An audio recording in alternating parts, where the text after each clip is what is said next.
a new age of might came to Sedaria. An age defined by one simple decree. That whoever was the strongest in Sedaria, enough to slay its previous ruler, would hold dominion over the land. And so it was, for thousands of years. And so it is, yet today. Aloysius, the Mad King of Sedaria, now rules these lands. Over the last 10 years, he has spread his influence.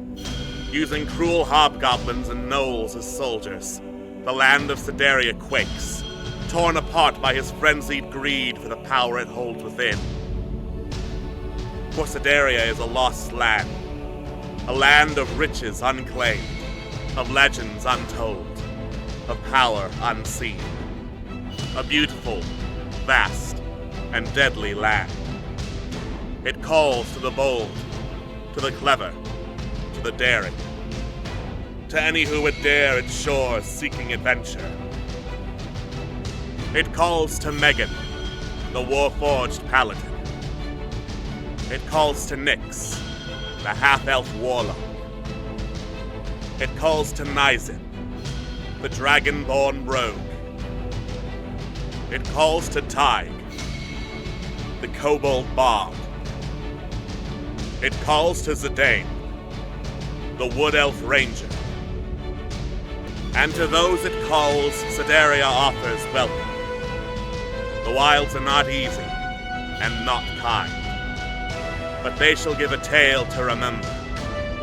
For this is the land of limitless adventure. This is the legend of the Wildlands.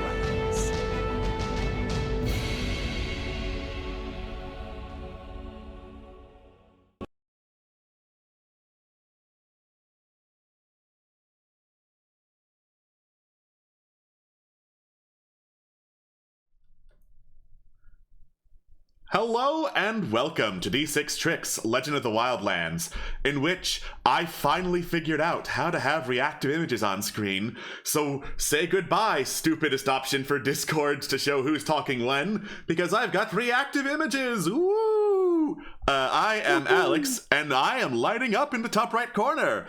Joining me and lighting up along the bottom are my lovely cast and crew players. We have Atwas. Hello, everyone. Welcome to the 69th session. Hey, nice. Finally, the second episode. We have Juno. So my Fugi is Toad normally, so like you guys don't see it because it's been overridden, but just know Toad is there.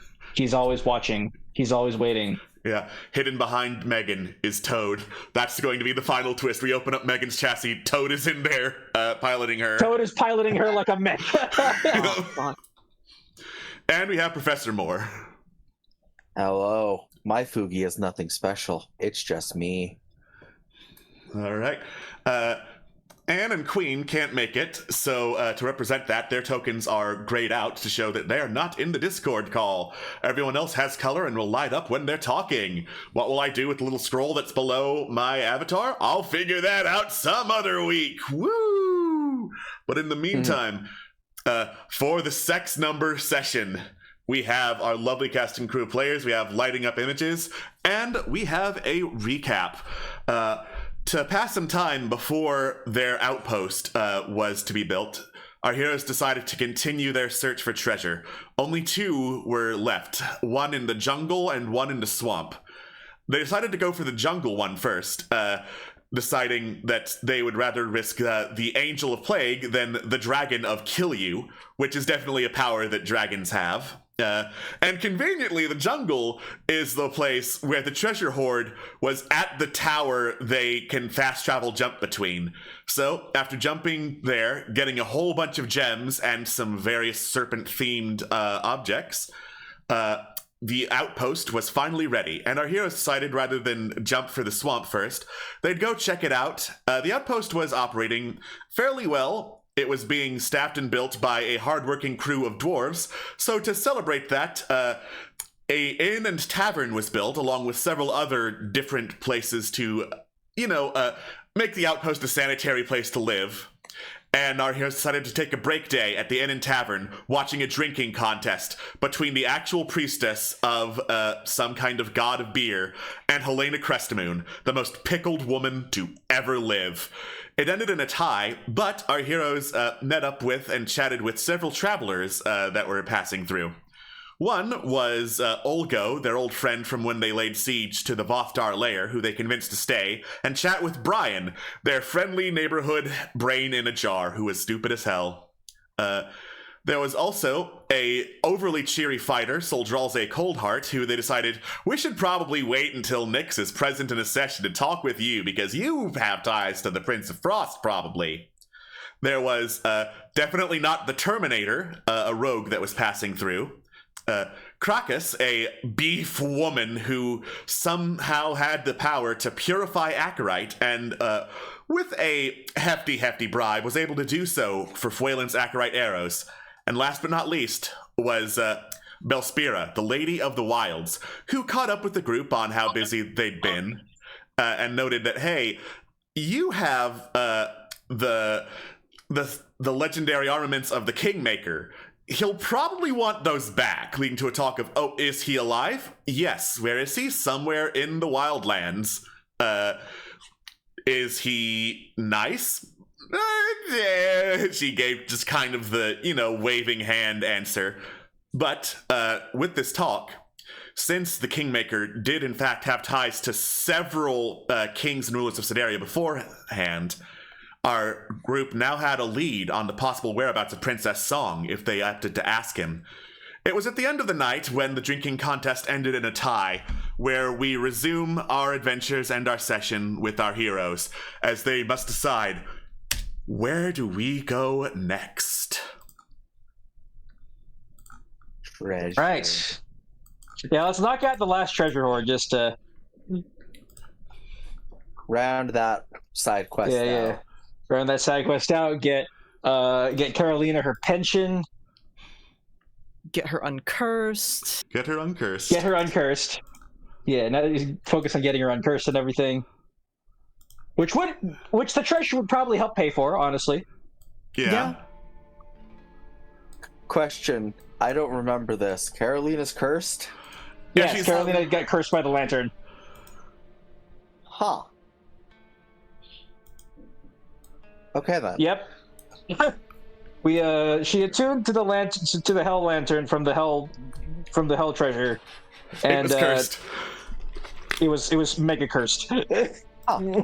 I don't remember that. Weird. Maybe you weren't here. I don't know. Either way, definitely want to get her uncursed. She is, as we say in the biz, a real one. Yep. All right. Well, let's go to the swamp. All right. Heading out of the outpost and over to the tower, you activate it and travel once more across Sideria up to the swamp. Somebody wants. Travel. All right.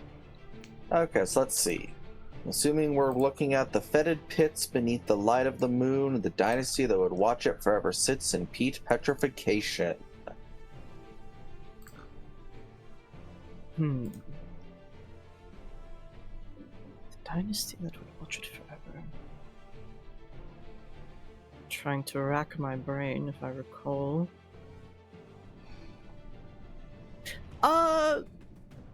What was there a previous ruler who was from this area of Sideria? Make a history check, please. Sir, yes sir, I would love to. Oh, nice. 24. Nice. Nice. In terms of kings and queens who would sit on the throne in the castle, no. You know of no rulers that came from the northeastern swamps of Sideria. It's more likely that this is referring to some kind of regional clan or dynasty that considers themselves barons or fiefdoms or some other kind of royalty among themselves rather than of Sideria as a whole. Oh, okay. Oh goodness. Ty kind of like starts ruffling through like a number of like loose papers in their notebook, looking for. Didn't we find when we activated the tower here? Wasn't there a whole list of players of this area? Give me a moment. Let me see if I can find that. There, in fact, was, and it is there somewhere. I will find it sometime.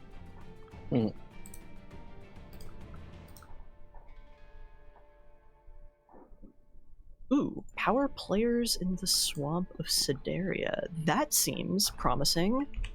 Just a bit. Okay. Thalazara, head of the swamp pirates. Likely not. Sister Milza knows. Not quite sure who that is. Kadais, the dragon that will probably kill us. Rekictophanes, who we are looking for another reason as well, is in the far east of the swamp, it looks like. 3 witches of Grimehand Grotto. So probably hags, most likely, maybe. There are the non-red scale lizard folk, and the leader of them, Salathis, might still be with them alongside Augustine, but might not be, not sure. Then you have the red scale raider lizard folk. They fuck with the hags, so there's that. And then there's like a cult of Lolth going on, which we also are looking for stuff to do with that, because we need to find the Lolth blessed spider so that we can help out Sister. Or the one healer that survived, the Scarlet. head of she was in. Thank you, Sister Scarlet of the Sun Scars. Thank you. I promise I remember things. But yeah. I do have a name here. Queotl.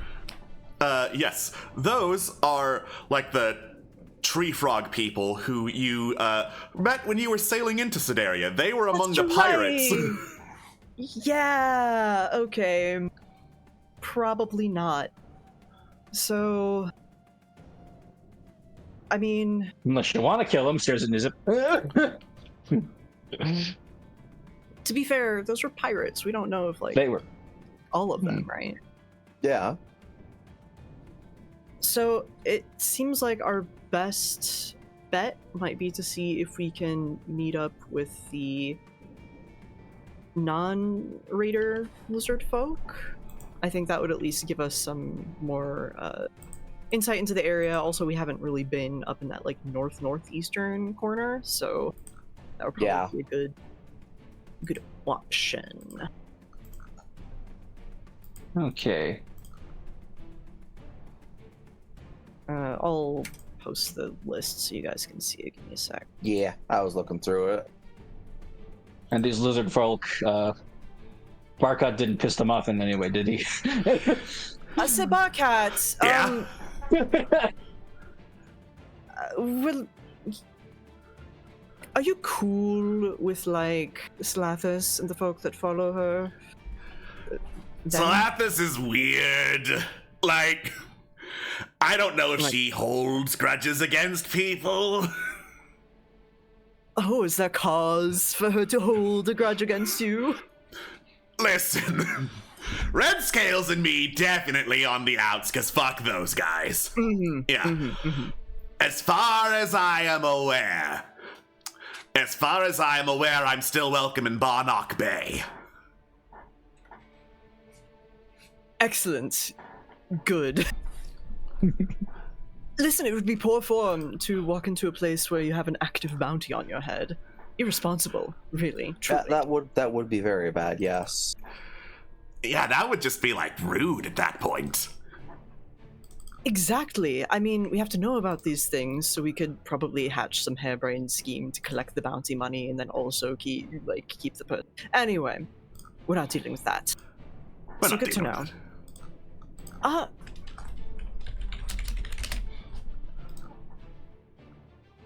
I was gonna say something, but then I lost that train of thought. So that is fine. As for Barnock Bay, you've been there before. Yes. Is it closer to the north side or the east? Yes. If you could, holds out map. So Looking at bay-ish areas. yeah, if you look around here for a long enough time, eventually you'll either find it or it'll find you. Ooh. I like the sound of Interesting way that. of putting that. Well, Time we've, happened upon an illusory town. that is true. Cool. We should, head that way, but also maybe, I don't know if it would be worthwhile to travel a little slower, because we've encountered Kadias multiple times. Yeah, we Just like him, like, fucking scanning the area and shit, so... try and guess- We gotta go stealth mode. Stealth yeah, if it's an option mode. to, like, move stealthily, then, yeah. Bumps, bumps, bump, bump, bumps. Bump, bump, bump, bump. All right. In that case, you will not move from this hex, but you are moving slower and taking more time so as to, have more of a chance of not getting murked by a giant flying dragon as you travel. It is hot, muggy, and humid. There are all sorts of like flying insects everywhere, making the swamp like a hotbed of noise as you travel. But as you continue along, eventually dusk falls, the swamp goes dark, and it's watching time. All right. Boy. Let's do some watches. All right, advantage because of the thingamajiggy. And boy, am I glad we have that. Yep. I don't want to. Yeah. I don't want to roll a 5 in the area where there's a giant dragon walking around trying to eat us. What? Weird. Yeah. All right.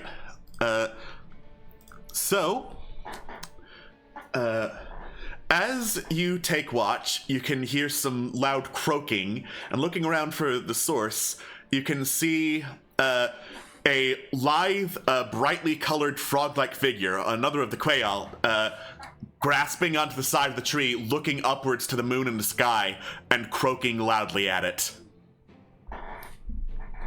It's a were-frog. No, that's a thing. There's where fucking everything if you look hard enough in past editions in D&D. Fair enough. Oh no, it's a where tardigrade! It's a where tardigrade. Inconvenient. Yeah. Oh god, imagine like shedding all of your flesh and becoming like this tiny thing. And then like having to go through the slow and arduous process of regrowing all of your cells when you change back after the full moon. Oh. Yeah, fuck that. That would be hell. That's birth too. Yeah. It could be worse. I'm reminded of the Kingdom of Loathing bit where, yeah, you're a werewolf, but you're connected to some other moon from some other planet. So, Oh no! Oh no! Imagine being a werewolf, but you're like connected to both moons of like Mars or whatever. Oh no. oh, Anyways, does this frog seem to be hostile or looking to bother us in any way? It doesn't look to be bothering you. Because you are moving in stealth mode, it is currently focused on things that are not you and is mostly just looking at the moon. For what purpose, you're not quite sure. If you want to try and interpret, insight check. All right, I'll do that. Insight.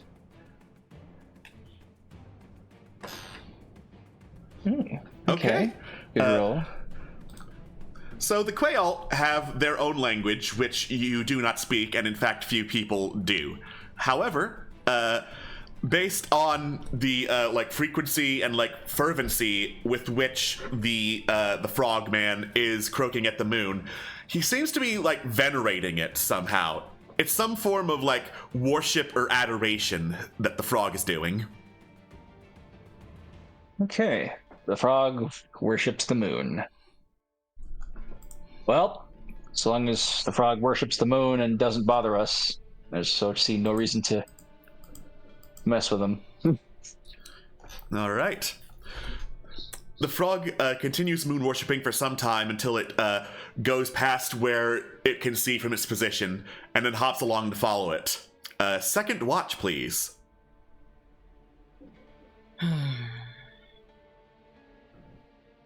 Life is so difficult. Hmm. When other people are gone. Hold on. 20. Very Okay. nice. Dirty 20. Okay. So, you can hear shuffling through the swamp near your camp. You get up, look to see what the hell is making that noise. Those are like goblins in very thick robes and almost gas masks covering their face, with big nets and jars, scooping up plants and mushrooms and samples of water from the swamp and putting it into the jars for collection. Does it look like they're armed and like looking for a fight? They do have some guards among them with hooked poles, and let me double check what these particular goblins wield. Yeah. It looks like there are a couple of guards with them that have like blowpipes and hooked poles, but they look to be like on guard rather than looking for trouble. Okay. You know what? Fuck it.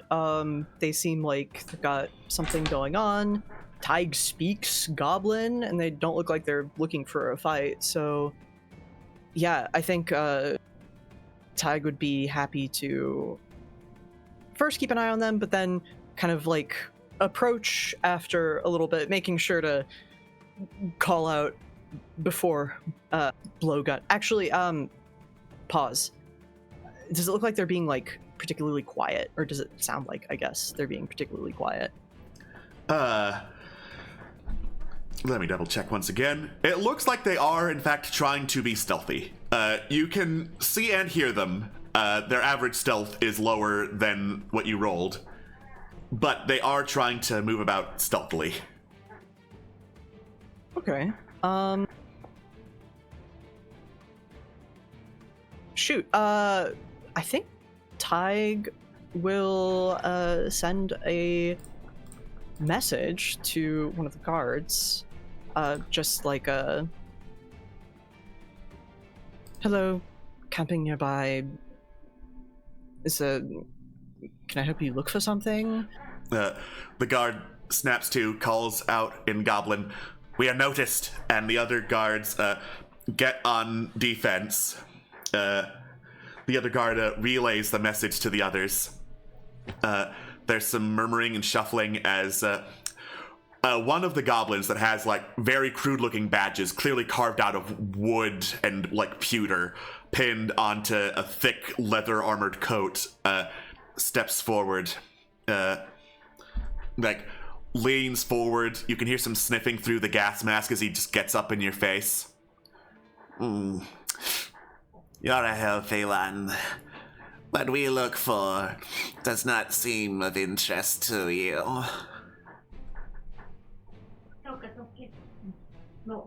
Tig nods, takes that pretty much face value.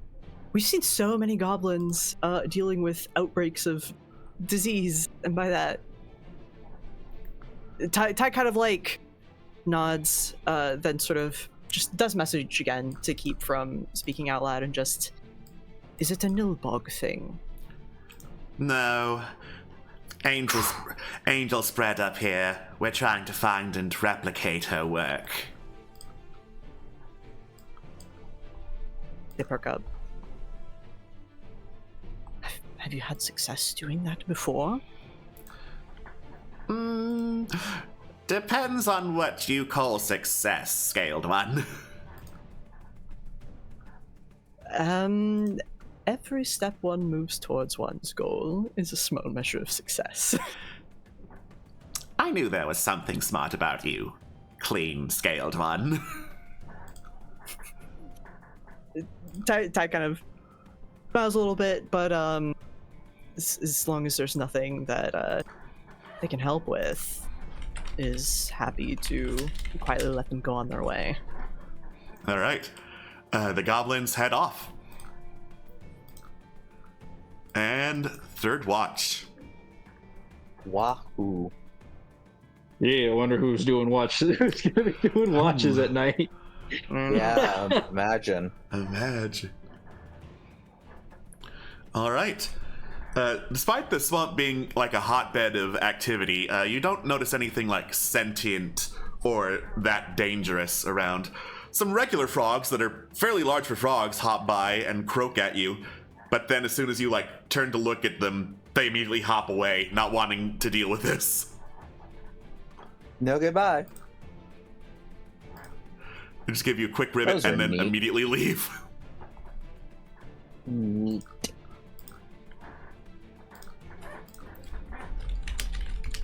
Poke ribbit, I'm out.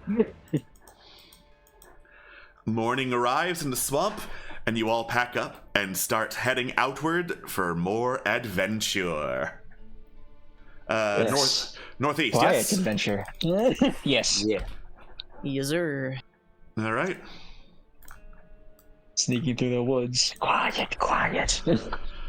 Oh no, you've alerted actual cannibal Shia LaBeouf! Shia LaBeouf we can handle. The dragon, on the other hand. All I mean, right. can you call it cannibalism if none of us are Shia LaBeouf's species? We don't know Shia LaBeouf's species. True. That's true.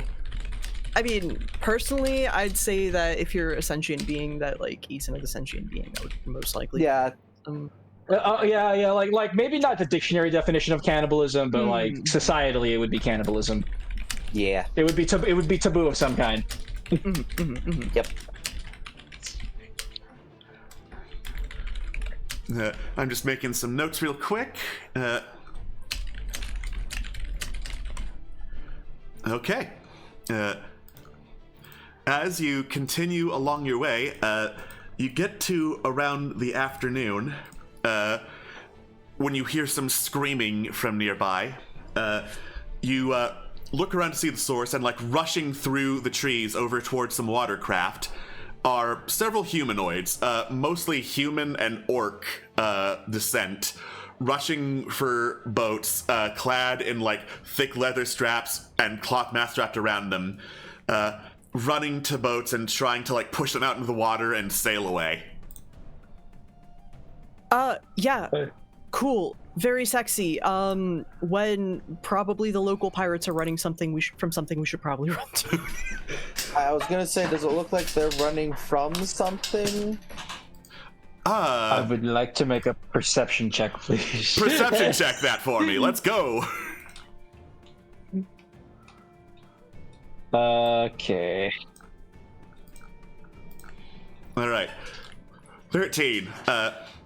It definitely looks like they are running from something. There's something in the swamp that spooked them enough to turn tail, immediately head for the boats and run, rather than try figuring out a way to fight it.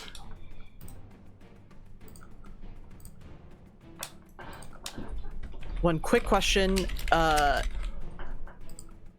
Were they looking up and behind them, or like back and behind them? Back and behind them. They were not looking skyward. Okay, cool. That is significantly different. Yep. Actually, does That we can probably handle. Don't count your chickens before they hatch. time. I believe in us. Okay, well, if you say so. Really, it would be really mean to make Alex run 2 PCs and the NPC control. Yeah. And true. whatever this is. So I think it might be worth a try in terms of like hiding. Yeah. Alright. let's just assess the situation first and see if there is a way to get out of it with our tails, metaphorical or otherwise, intact. I shall try and assist everyone in hiding as best we can. All right, stealth it for me, please. Hell yeah. Wow, I rolled an 8. Rolls an 8, gets an 18. Uh-huh. Oh no, you rolled an 8. Oh no. Oh no! All right, stealth. Boom, boom, boom, boom, boom, boom. Oh no, 11. Whatever will I do? All right. You duck into the underbrush and immediately hide, holding your breath, waiting to see what the hell caused those pirates to run. You don't see anything.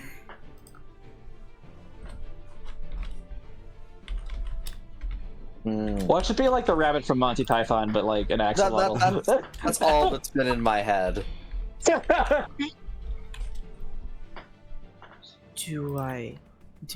Do we hear anything? No. Smell? Perception check? Yeah. 12 for me. The swamp does make it kind of difficult to smell because there's a lot of smells here, and they're generally bad because of a swamp. But among them, you catch a whiff of hay.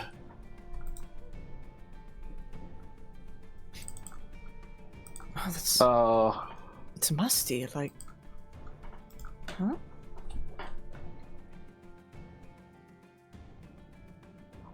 I'm half That's not expecting like one of the freaking. I'm half expecting one of the like the My Little Ponies, the evil My Little Ponies from DuckTales to come out. The Kelpies! Hey, Kelpies. implies... Farming implies... livestock of some kinds, but... So, I don't hear or see anything. Do either of you hear or see anything? With telepathic communication up now, so we can be silent. I do not detect anything. No, nothing. Do we want to have one of us go and scout it out? Because that seems odd. I can. Megan can like detect like evil stuff. Ooh. Yeah, I don't know if this is like an actually evil creature or just like a predator. It's like crocodiles ain't evil or whatever. Except for Crocodile Okay. Jim, who's the most evil crocodile. Oh, that's true. That bastard Jim, James Crocodile. Right. But I can cast Divine Sense if we want to see if this thing is like evil. Yeah, or at least, once you recognize something. The pirates, when they were casting off and fleeing, did they like sail and leave, or did they just like cast off and drop anchor? Like, They sailed and left.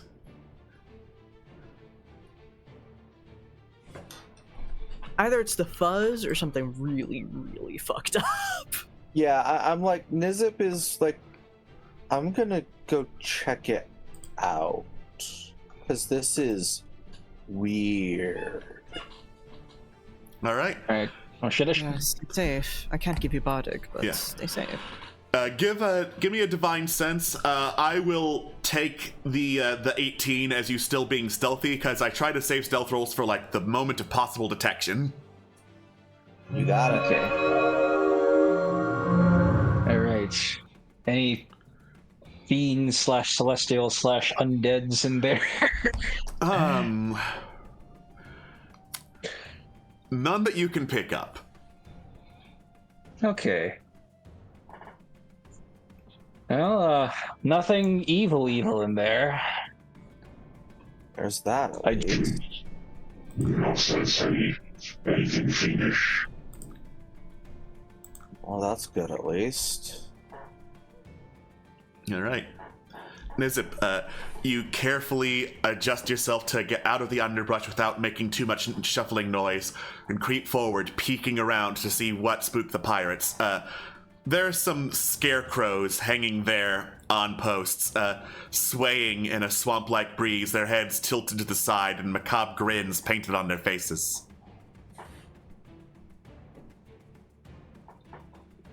I slowly approach one to get a better look at it. All right. You walk up to the scarecrow. It does not seem to move, being a scarecrow, other than the breeze flowing that it's already doing.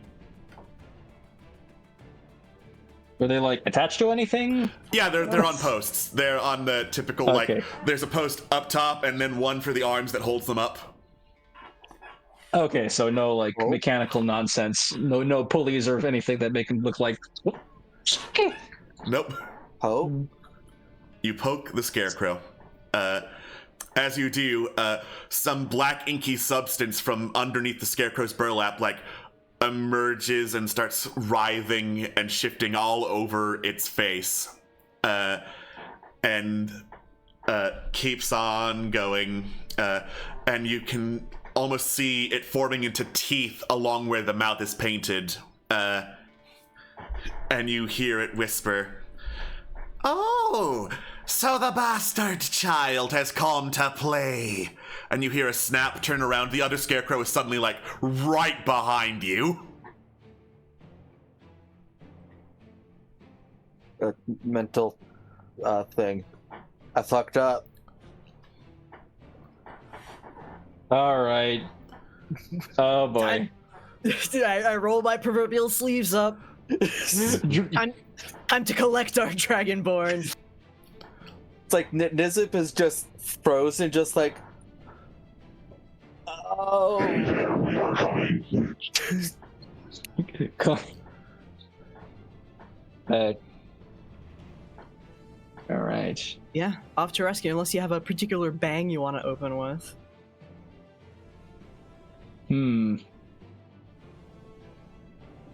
All right. So should we fight these things? So we're fighting these things.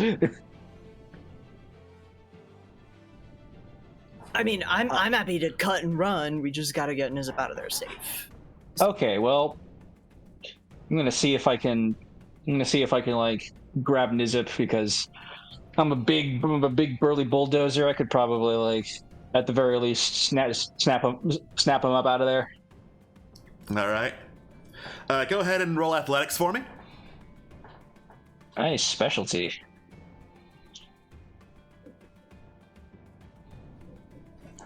Oh yeah, no problem. You like barrel charge in, get down, Mr. President Nizip, just diving in, combat rolling out of there, and quickly getting back up on your feet and bolting away from the scarecrows. And you can hear them call behind you.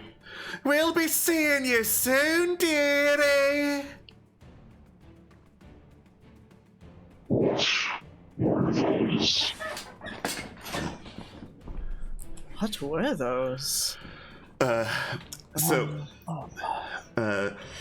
Brondish settles down, takes a quick swig of ale. Probably hag sentries.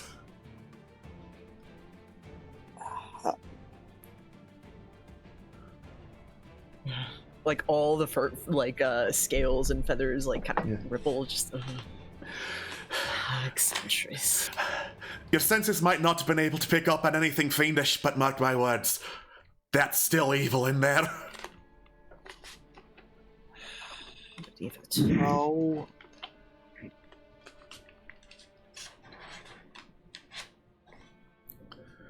It knew me. Yes, that it seems so. Do you know of that? Hags have a real nasty habit of knowing things that no one wants them to. Makes sense. We have been asking around. You have as well. It would make sense that maybe someone could have overheard or found out about, looking for like exophonies and so on and so forth. So. Yeah. Yeah, has to be that. Yeah. Are you okay? I've just not been called that in a long time. You are safe now. It doesn't come up often, so it caught me off guard. Quick out of character. I'm assuming Nizip said word for word what was said to them? I've conversed, yes, sorry. Okay. Yes, I've not been called a bastard in quite some time. I don't open with that, really. Be hard pressed to find anyone who did. True. Does that bother you? Aside from the knowing you suddenly. But the word and meaning itself, I guess. It's more someone knowing it, because except for you guys and the people that we have asked, my story is just that I have genetic defect from a pureblood family. I don't tell people I didn't know my dad. Well, listen. Even if it was a case of just overhearing, listen, it could have even not been that. It could have just been an easy cold read. Don't know, but he made it out. It's fine. True, you're not wrong there. Definitely shouldn't let it get to me. Yeah. You must be strong. Clap, clap.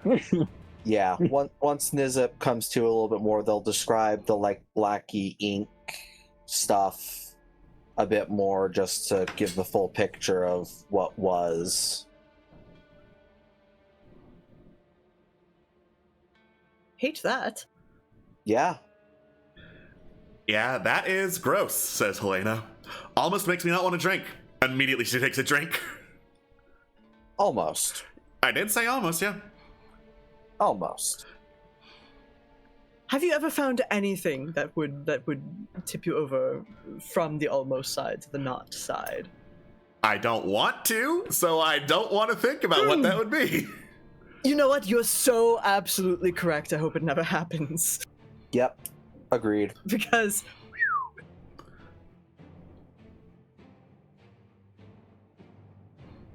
Brondish, the hag sentries, do you know if they're like it's more of a, they stay in one place, look over territory sort of thing, or do they travel? They make you think that they only stay in one place. That's what the hags want you to think. At least one of them moved, and moved fast. Okay. Because Right. I let my guard down, I just touched one, and then one was behind me. So, I think if we want to interact with the hags, we have a general idea of where they're staying now. But unless we don't have to, I'm fine ignoring them for now. Yes. I'm more than happy to move from their territory. Unless you are planning to kill it and know how to make it stick, there's no good reason to go into a hag's lair.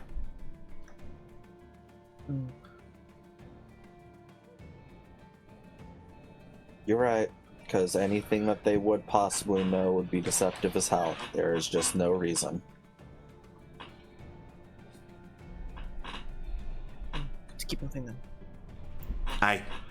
And so, continuing at your slower but stealthier pace, you continue through the underbrush, avoiding any possible eyes which you might think might be hag sentries, or especially those of a dragon, which arguably much worse. Until finally, dusk falls and it's once more time to set up watch. Nice. Doo-ba-doo. All right. You don't notice anything particularly dangerous looking during your watch. All right, no news is good news. Who's next? If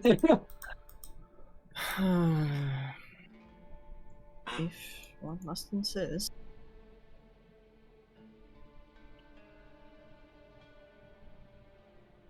$20. Woohoo! Ooh, dirty 20. Very nice. All right. Dirty 20. You can hear the sounds of ribbiting nearby, the sounds of like oars hitting water and very slowly paddling through nearby rivers. But you can't tell where exactly the source is, just that there's definitely some movement in boats nearby.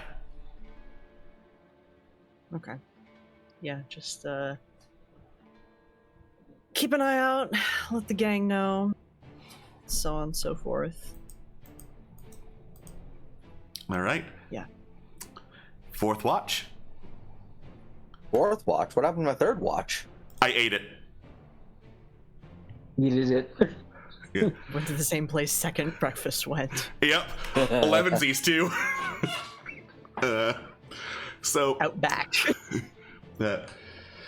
So going on watch, whether it be the third or the fourth, you don't notice anything particularly dangerous. If the hag sentries noticed you past your initial interaction, they give no sign that they're following you.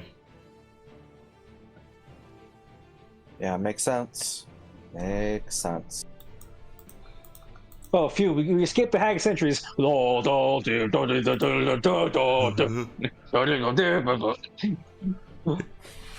It's time for 1,000 more scarecrows! Whee! Whoa!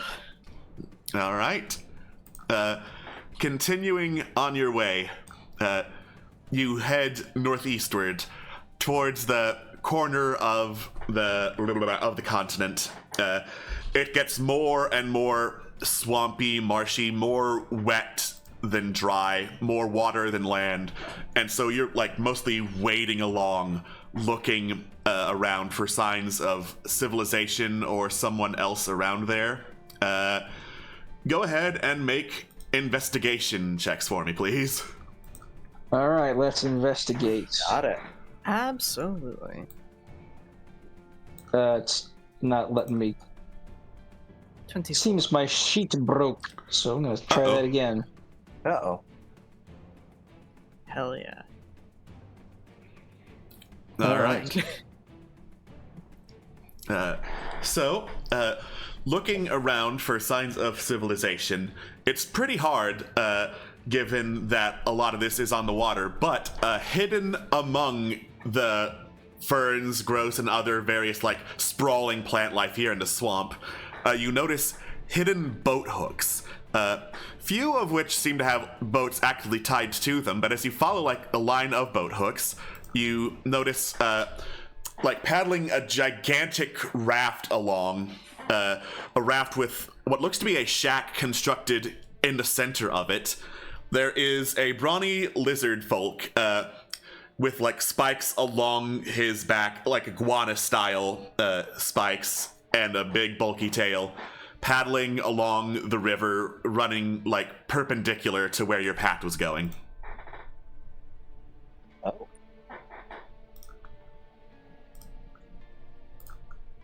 Well, shit, dude looks like he knows where he's going.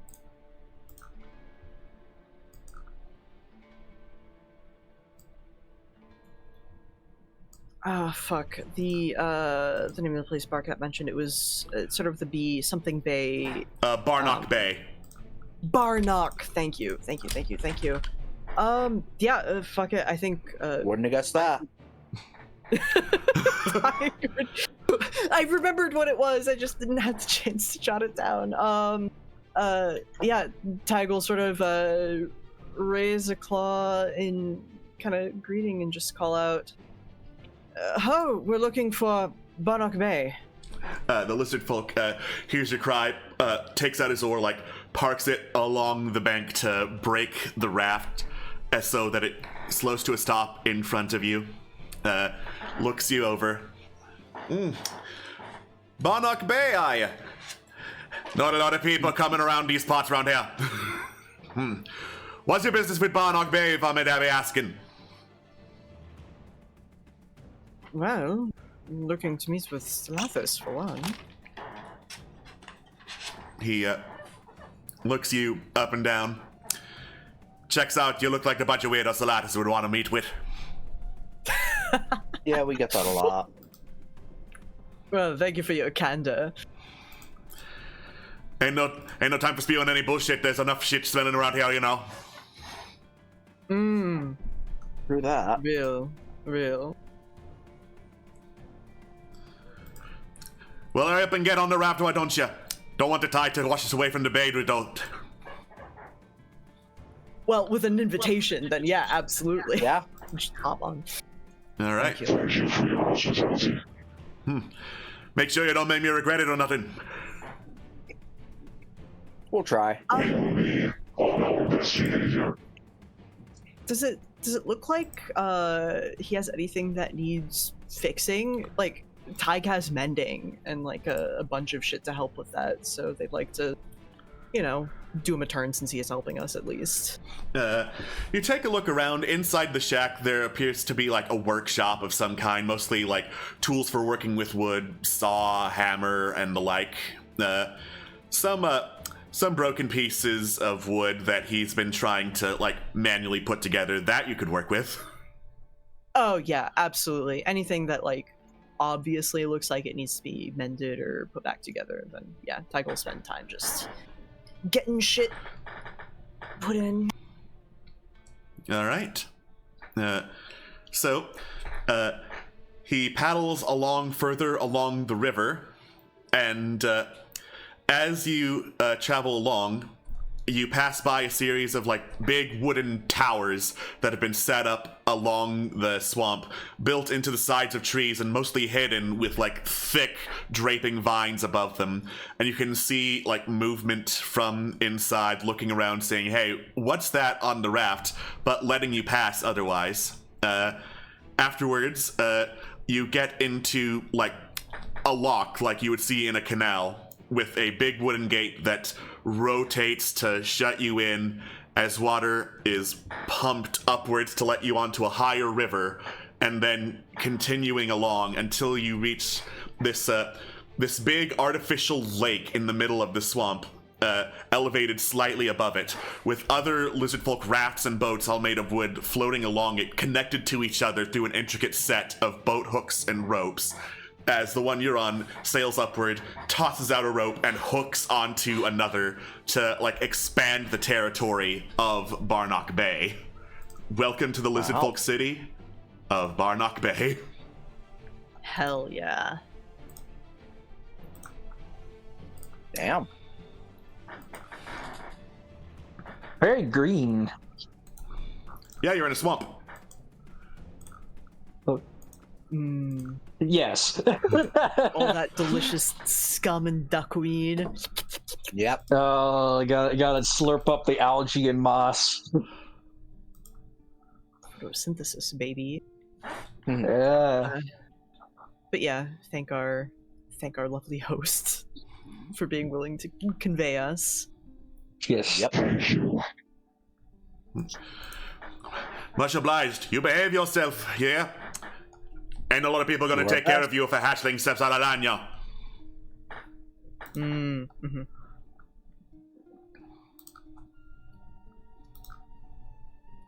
All right. Oh, cool. Let's explore. All right. So there appear to be several, like, big rafts that appear to be the main source of, like, major points of interest along Barnock Bay, even though it's very clear that some of these rafts sail outward and inward as they go, like taking apart bits of the city and moving them along the rivers. So notably, the house in the center is one that has actual tile on the roof and a skeleton of some large creature on top of it, jaws agape in some position. Other places, there is an island outcropping with several trees planted as if to make some kind of offshore park. And several other boats. I'm just looking along through. You go asking around, taking some time to figure out, hey, what's over here? So, pointing to various barges, another lizard folk says the one with the big skeleton on top is the Mystic Barge, where the lizard folk mystics gather to share and learn and spread the growth of knowledge and strange powers through their culture. And then right attached to it, they say that's Nurkos' barge, and where the Mystic Barge goes, Nurkos is sure to follow. He used to be a hunter. Turned out he was a better craftsman than hunter, is all the explanation they give you. Then they point to another barge with, like, huge structure surrounding big nests. They say that's the Hatchling Academy. They point to the island, that's the offshore park. Then they point to a pretty small raft. They say that's the Sibyl's barge, and refuse to elaborate. Next to it, that is the Herbalist barge. Then they point to a huge-ass boat. In fact, it looks more like an actual boat made for sailing than a raft, rather. They say that's the Master Mold barge. And close to it, that is Kurdikex's barge. They refuse to elaborate on any of this. They just say, yeah, barge, general store. So this is that is a barge that has other, like, small rafts tied to it with lizard folk on these smaller rafts sitting in watchtowers, bows and arrows at the ready. Another barge that is reinforced with metal, which is a rarity among the wood and bone that you're seeing to craft the other barges. Smelting barge. And then there is a floating inn nearby, Cooked Goose Inn. A broken up yacht that is on top of another barge.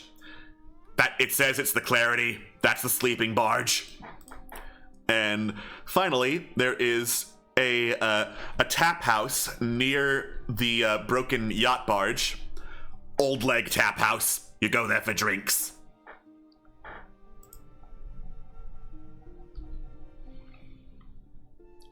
Does Helena want to try the swamp beer? Do you even have to ask, says Helena, immediately heading for the tap house. Understandable. I love rumors. Let's go. All right, let's look for rumors as well.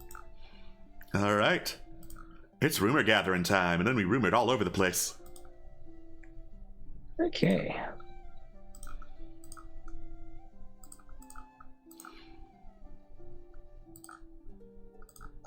So that was investigation, yes? Yes, investigation to look for rumors. Okay. Yes. That's what I rolled last time. Come on. Ooh. 11. 11. So, among the mutterings, unfortunately, Megan, you don't hear anything particularly useful. Mostly you hear some lizard folk muttering, I've always wondered. That thing called the Cooked Goose Inn. What's a goose? And the lizard folk start debating what a goose is. Meanwhile, Tig, it takes a while, but eventually you hear some muttering. I'm gonna switch the rumor because they would know otherwise. So muttering among lizard folk. I had to guide another band of adventurers down to the Mystic Pits. Oh, were they interested in the visions that you get there? No, they were like tourists. They wanted to say, wow, this place is really pretty. I want to paint a picture of me at the Mystic Pits. So cool, without actually, taking in the visions there. Ah, man, that's lame. Ooh. Vision. I like pits. I like visions that are mystic. Well, considering pits is what we're looking for. That too. It's like I heard pits and I was like, we have our lead of where we want to go. We'll finish the town, but we know where we want to go now. Well, as far as we know. True. As far as you know. Yeah. Assumedly. Fetid pits, light of the moon, dynasty that would watch its forever sits in putrefaction. Okay. I think the big ol' mystic boat, barge, raft, probably a good place to start. Yeah. All right. You head over to the Mystic Barge. There are several lizard folk there, some with iguana spikes, some with like frills on them, several of which are huffing in fumes of incense mixed with a bunch of other herbs of indeterminate origin. And as you approach, looking around, the door to the main barge chamber, the building on top of which the big skeleton sits, creaks open as you approach, and creaks open more as you look at it, wondering, hey, what's that noise? Oh, it's that.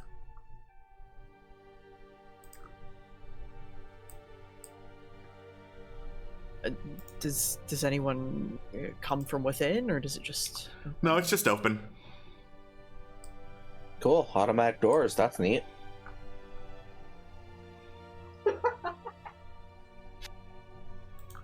Don't mind if we do. Yeah. Inwards. All right.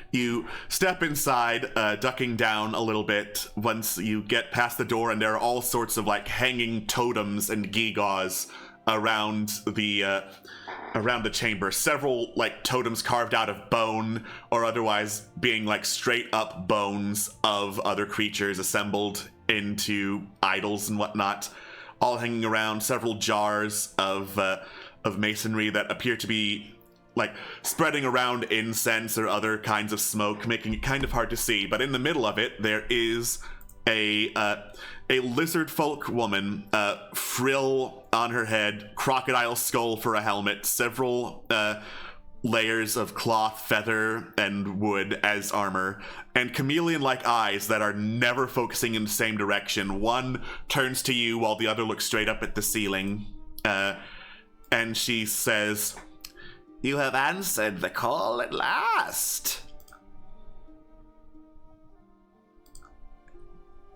My apologies for the delay. How long have you been calling? Is time real? Or is it something we merely put in the world ourselves to try and make sense of what is not sensible? That's an interesting question. Tell me, when you think of time, is time moving, or does time stay still and you move through it? What a silly question. I try not to think about time at all. Time is a social construct. Flat circle, so on and so forth. Well, pleasure to meet you. I'm Tyke Kentistain. These are my compatriots, sort of like, introduced again. Greetings. Ms. Upsilska, at your service. I shall introduce myself then as well, though I suspect you might already know. Already knowing is good, but for the sake of conversation, so some of us aren't lost. You stand before Salathis. It's an honor, Salathis. Thank you for having us and for calling us. It was not I that called you. It was the great design. From across all these walks of life, you are called here to Sedaria, perhaps back to Sedaria, to accomplish the design.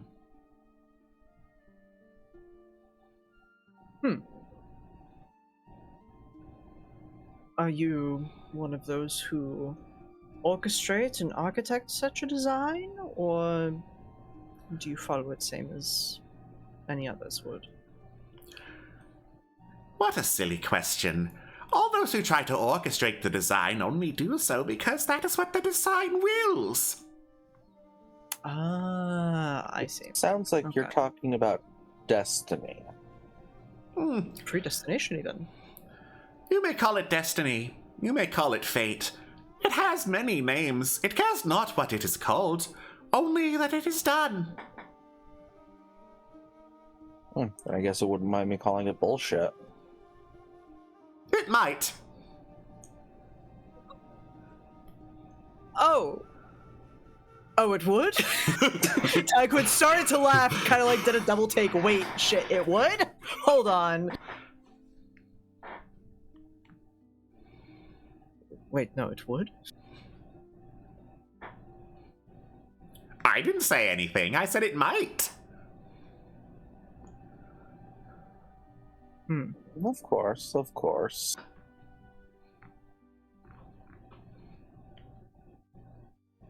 Well, alright then.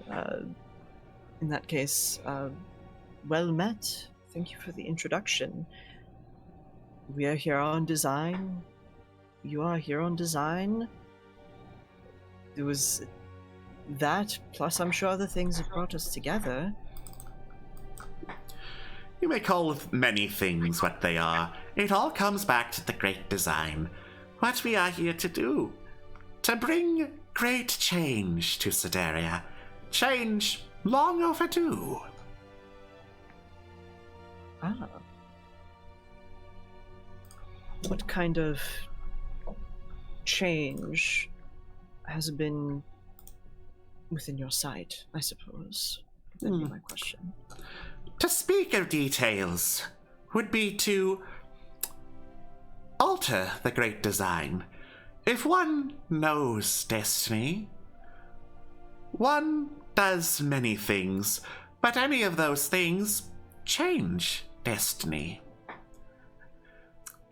What I can say is that Sedaria is in need of a new ruler.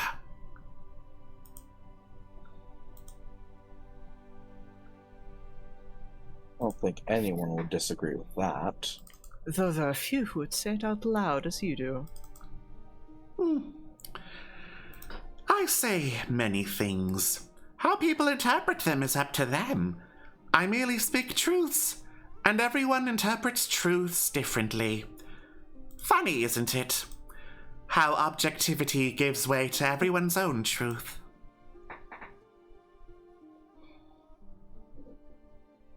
It is.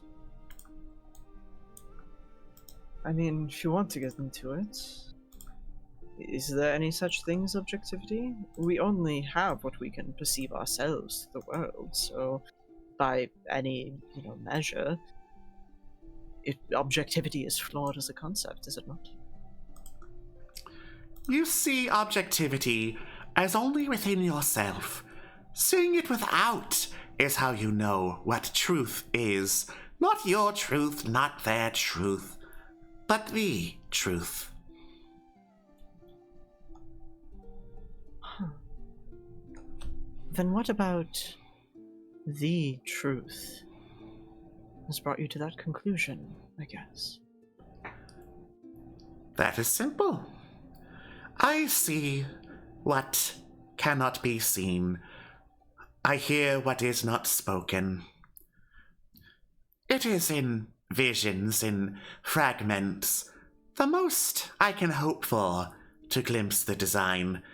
For by the virtue and by the flaw of us being the thinking kind, we cannot truly grasp the design in its entirety. We merely try to see it through and revel in what it brings. Well, I'm all here for the reveling. You say that Sedaria needs a new ruler. It's overdue. Does Sedaria need a ruler at all, is what I wonder. I speak only of needing a new ruler. As I have said, how this truth is interpreted is not up for me to decide. I am the design's messenger. I am the tongue that tries to interpret to those who would not otherwise hear. I am not Kingmaker. I am merely the tutor that gives knowledge of what must be done, and hopes that what must be done is what is done. I kind of like deeply dips her head in acknowledgement. Well, in that case, thank you for your insight, Salathis. You mentioned the Kingmaker. You haven't happened to have seen him recently, have you? The Kingmaker has not concerned himself with me.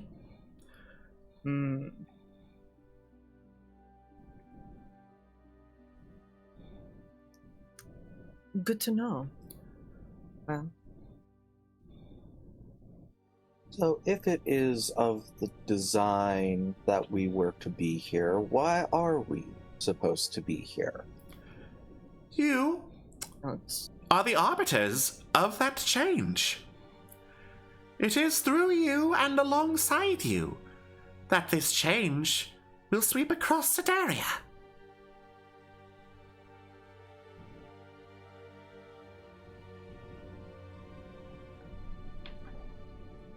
But what does that have to do with being here and now? There are many steps in the road to achieving the grand design. You have walked two, and you come to me seeking a third.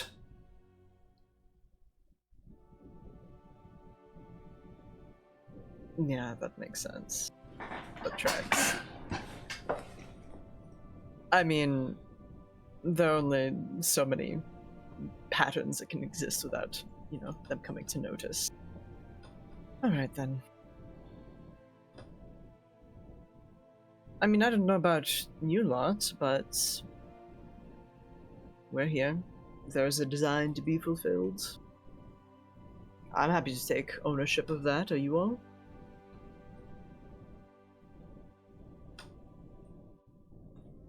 Or rather, are you two?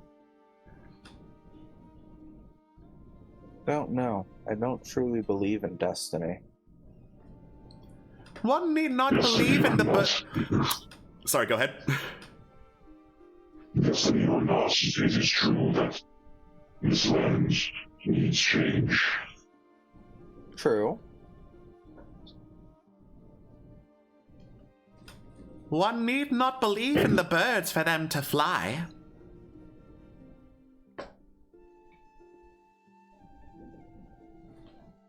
Except while that is true, birds are not something that controls you. The birds are something that exist on their own. The birds will always fly, but the birds do not create what your decisions are or dictate your decisions. I think you're right, Salathis. It is a burden to be a thinking creature.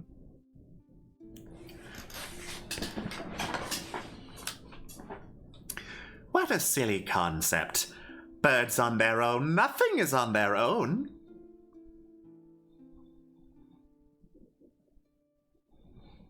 True, we all do dictate what happens to those around us. Bird being in flight does impact what you see, and that affects what you are.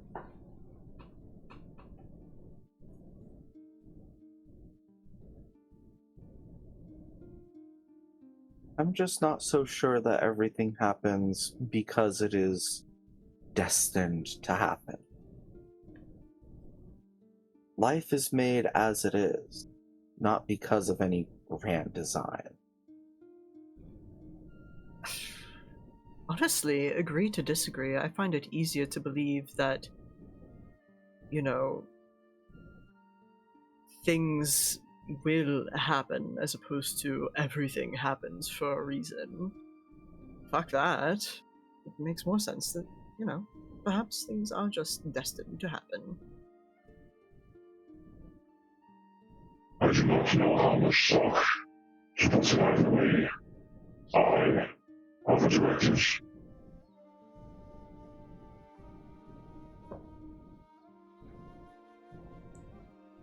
Do not we all?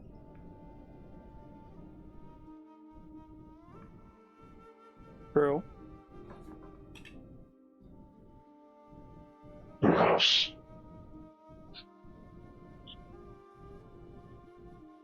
Baby, This is I... destiny or help you align.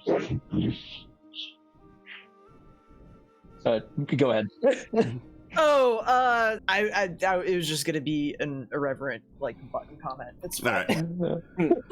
right. Okay. Destiny or your destiny or directors. One thing. Destiny or directive. We are united in our purpose. True. And that is what matters. In the now. That I can agree with.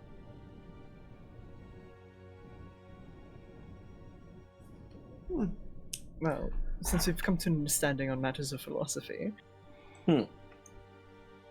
tell us, since you've been expecting us, is there anything you were looking for from us, is my question. I look for nothing. I see. What others look for, I see. I behold. I can guide, if not interfere. If what you seek is philosophy, if you see that past is present is future, the pits hold your answers. If it is the third step you seek, having now taken two, I did hold that knowledge once. I did hold its key. I gave it.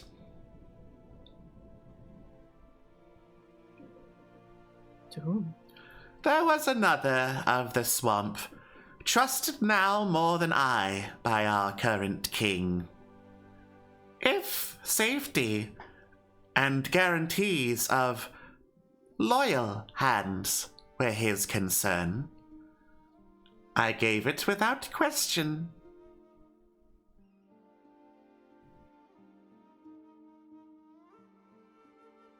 Trying to find in the notes the references to the different sigils. Is this Yeah, seal of the do lizard know- folk? I assume we're talking about. Yeah, the lizard folk sigil was the one that was given to Salathis. Yeah, that's Give it to someone else. Who passed it off to somebody possibly more dangerous? Uh-oh. Well, you know, there's no longer her time to hold on to it, right?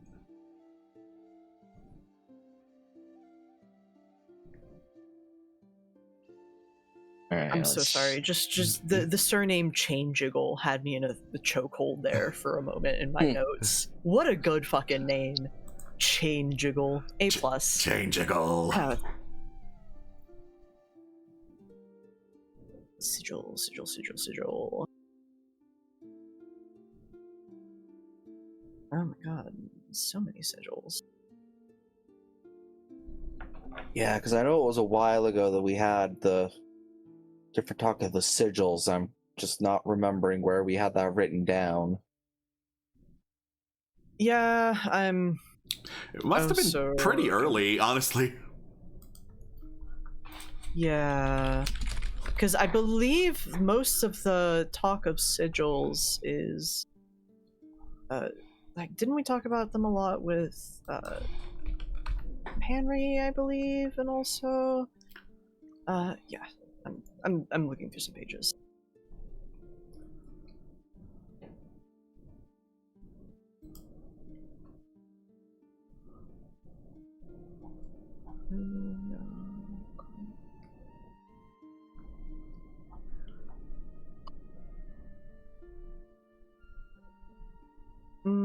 That's just the fact that it was separated.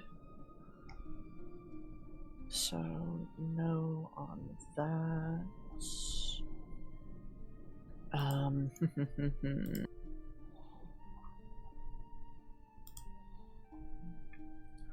Sorry, I really okay, need to so, go back and remember things. Seal. It was called Seal back then, is why we're having trouble. Ah, Yeah. So, the seal of the lizard folk was given to Salathis. yes.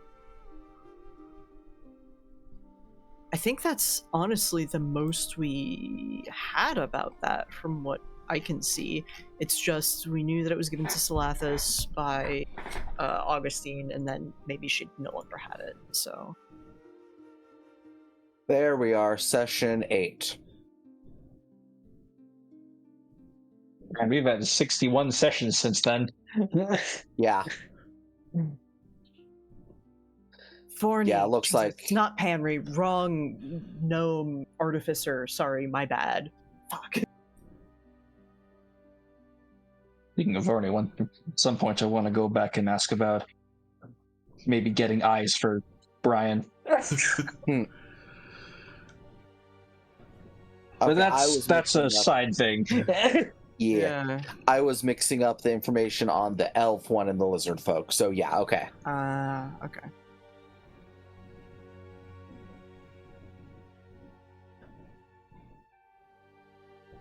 I mean, So- I apologize. Stay.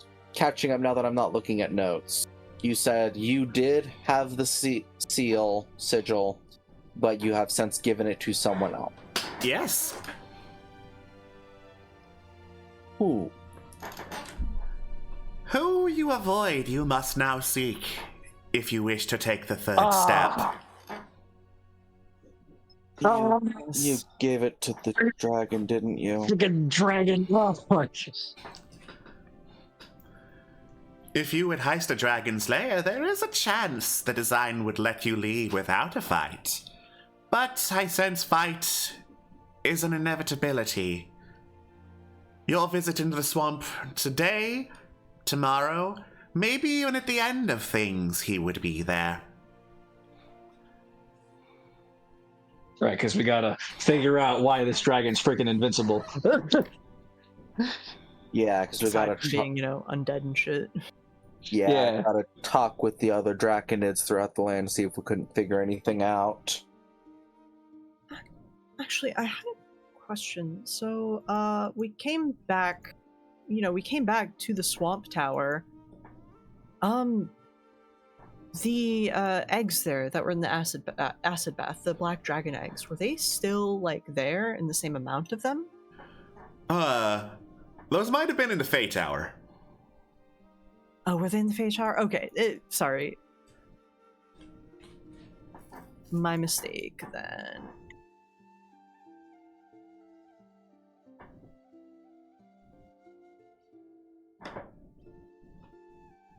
Okay, never mind then. That was my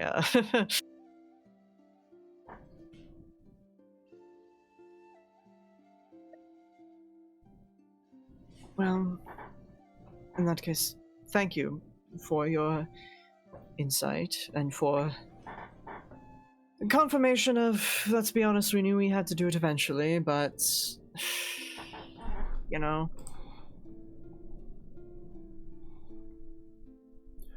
I speak only truth. Of course, your interpretation is yours. See, that, I believe. Well, speaking of the truths, you mentioned going to the pits. What was said about the pits from this person? I apologize. Something about if you seek confirmation of prophecy or something like that, That past, present, and future all follow the design. It is there. And where might we find these pits? as I go double check the map. Eastward. Eastward from here? Yes. That I think we could do. Which gives us our heading. It is not what you came for, but it is something you still will desire.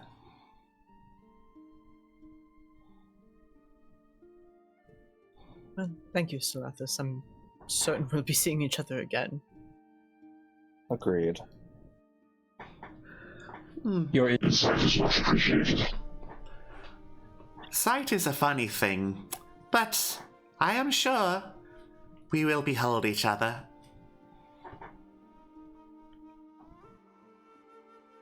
I can think of far worse people to behold me, that's for certain. This is true.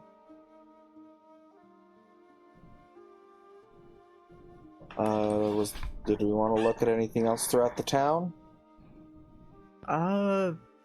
I'm happy to take leave unless, I mean, if we want to just like spend the night here and head out tomorrow. we should probably spend the night here since we came all this way, and also maybe Yeah. ask Carolina, hey, now that we're in the area, Yeah. where should we be looking for this treasure hoard? Where should we be looking for some peat? Pete.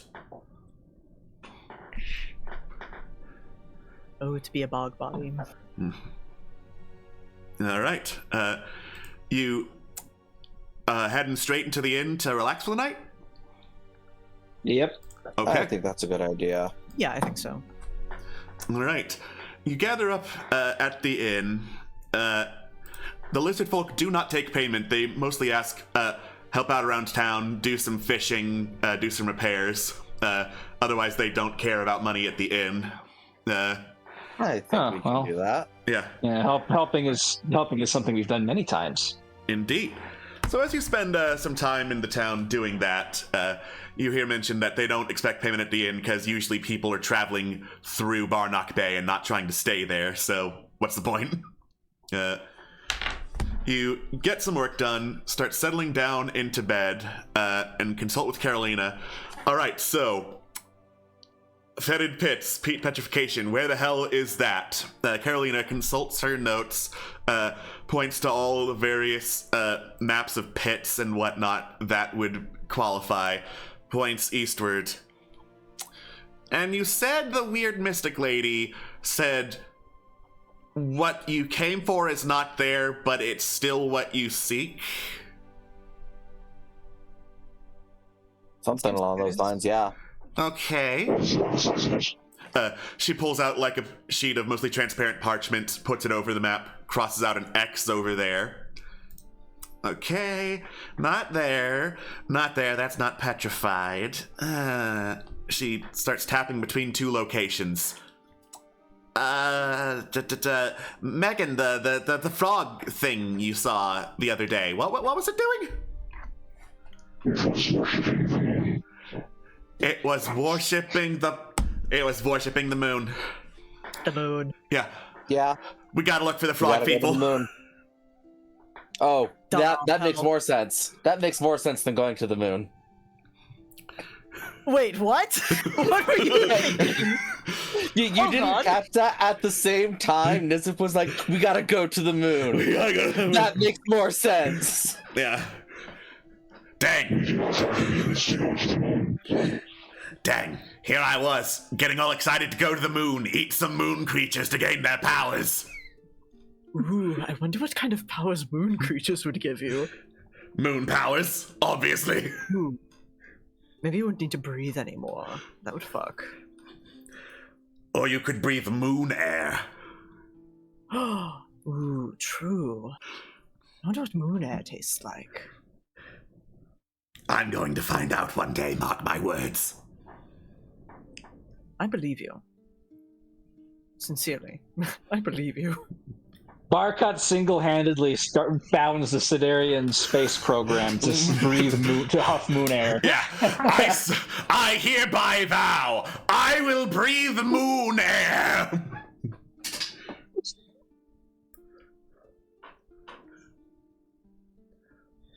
Okay. Well, By the way, you go ahead. I apologize. The quest tracker is not working for me, so I can't see any of the information on our quests that we have done because the text is white and the box is white. Uh-oh. Oh. Because I That's realized we haven't actually written down any of our quest progress in the notes, which would help when we're searching for things about our quest progress. So I tried to write that down, Yeah. and I'm like, I can't read the quest tracker. Does it not allow you to like highlight things? No, because it's not really acknowledging it as text. Ooh, It's what It's just browser? Opera GX. Oh, maybe it's that. Mm. Maybe. It's worked before. It was in an update a while ago, and I just never bothered with it. Strange. Yeah, I blame Opera for this one. Okay. Because Yeah, I Opera's- opened it, and my header is it says quest log instead of quest tracker. How did And you open yours? From the journal notes quest tracker. Quest log works. That would do it. Okay, because I'm like, where the fuck is quest tracker? Right below the quest log. It's the check marks above the simple calendar. I Oh, are Don't you have doing that. The left. Oh, you're doing it from the left sidebar? menu? Yeah, left Oh. sidebar. Oh, I do it from the journal in the right, and then. Yeah, quest I log. also do it from the journal. Oh, I didn't even realize that was over there. Well, no, I That works for you now. did, but I just see loot. Oh, there's the quest log. Oh, okay. Yeah, Yeah, all the way at the bottom, very all the way at the bottom. bottom. Okay, now I can see it, so I can copy information over. Thank you. Also, we've collected more Acarite ore since just the Eastern Desert, haven't we? Yes, we have 20 pieces total, I believe it was. Western Desert, right? Western Desert, yes. Yeah, let me get the Seal of Acheron and check off Western Desert. Thank you, because apparently we can't mark that. So, I can. Right. okay. Either way, what Megan was saying about where we're going. Yes, it is confirmed. Nice. Oh. If we must confront the welcome by the body, welcome us back to the welcomes. Heavy air quotes she does. Megan's learning sarcasm. I'm so proud of her. I'm so proud of my girl. Our welcoming committee. Then we must prepare as well as we can tonight. I doubt we would be happy to see us again. Yeah. To be fair, it's been a second. Were there non-Creole pirates, or were they all? Oh my goodness. Make a nature check for me, please. Yeah, I'd love to. That's Carolina's sheet. I need mine. Also considering, like, it's the treasure of the moon pirates. Nice. The 5. hell was that? That was 5 on the the- uh-oh sound. We'll let it ride. There's too many poops have shown up one too many times. Yep. I turned off the animations for almost everything, but it still makes that whoom sound. You see, that's tolerable. Yeah. That we can work with. So, you don't know shit about the quail. To be fair, it doesn't seem like a lot of people do.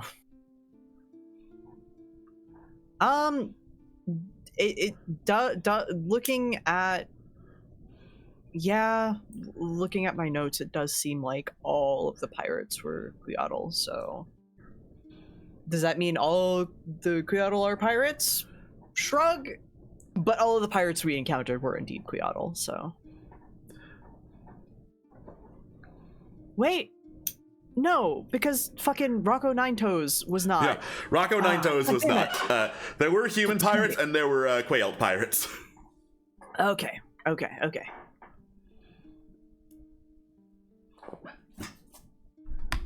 All right. Well, we have a heading. Stay for the night and head out in the morning. All right. Oh, You stay the night, getting ready to head into Quaelt territory in the next day. But before we do that, we are going to go on break. We're going to hydrate or dihydrate, and we will see you all in a little bit. Don't go anywhere. Bye-bye. bye-bye. Hello and welcome back to D6 Tricks Legend of the Wildlands. It is the middle of the night that our heroes are spending in Barnock Bay. But Nizip, you aren't getting very good sleep now, are you? No, before we go in for the night, I actually would like to ask Helena if she's got any alcohol I could take off of her hands. Yeah, when I'm cold and dead. And then Brandish leans over. I am more than happy to share. It is part of my tenant. And she happily hands over some alcohol. I appreciate it. Thank you very much, Brandish. You're quite welcome. And Nizip is unable to sleep and is spending the night drinking and crying in their room. And Megan they being, aren't being subtle about it. Megan being, not having to sleep, detects this, comes out of her room, and then knocks on Nizip's. I detect your sounds of distress. May I enter? Oh, yeah. Go right ahead. I don't mind.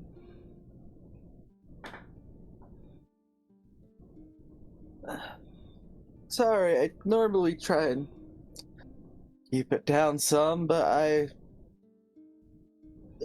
just didn't happen tonight, apparently. Was it, by any chance, Lucky and Sentry Cell? Oh no, those bitches can go to hell. No, I wish it was that simple. It is. It's been 10 years since I lost him.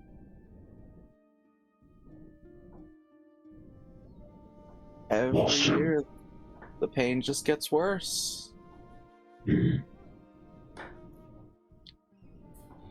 I was really hoping that no longer being in the city where we work together would make it easier. Move to a different continent even. No, not any easier. Megan processes this for a moment, and she kind of starts to wrap her arm around Nizip, but then asks, Would you like me to comfort you? They just kind of fall into your arms, just like, it doesn't. I don't. Megan understands and kind of just finishes wrapping her arm around them and just gently pats in a very mechanical sort of way. Loss is something I have seen much of. It is not easy to move on.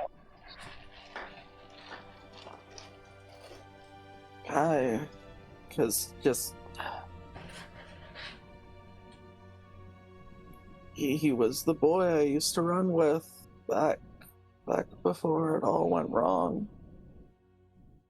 We'd pickpocket people left and right. We were such a good team, and then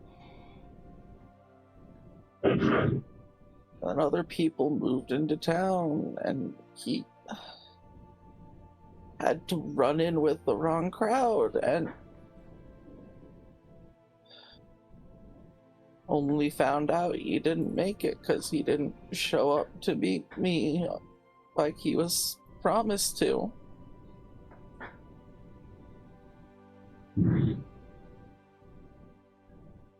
Megan's joints let out a small hiss, and then she starts to rub Nizip's back a little bit gently.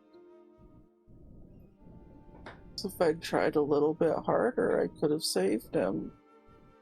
But no. He was destined to die.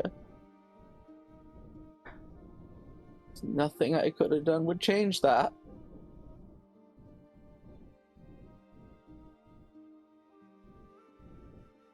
Megan shakes her head. You do not blame yourself. Why not? Had I just insisted, had I been a bit stronger, I could have made sure he didn't get bullied around by them and had to be the one to die for their stupid actions.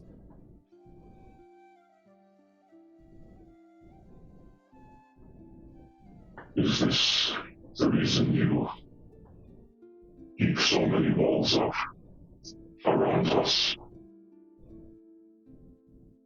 I just don't want to lose anyone again.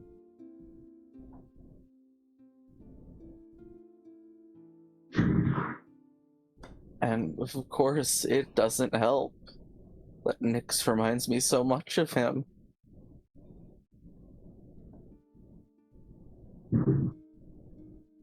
I'm just scared if I'm not strong enough, I'll lose you guys too.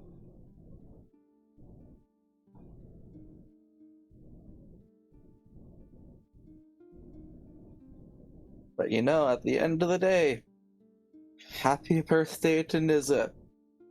The person who can't even keep their friends safe. And they'll throw back another drink, just breaking down more. Megan just continues to, like, gently pat Nizip.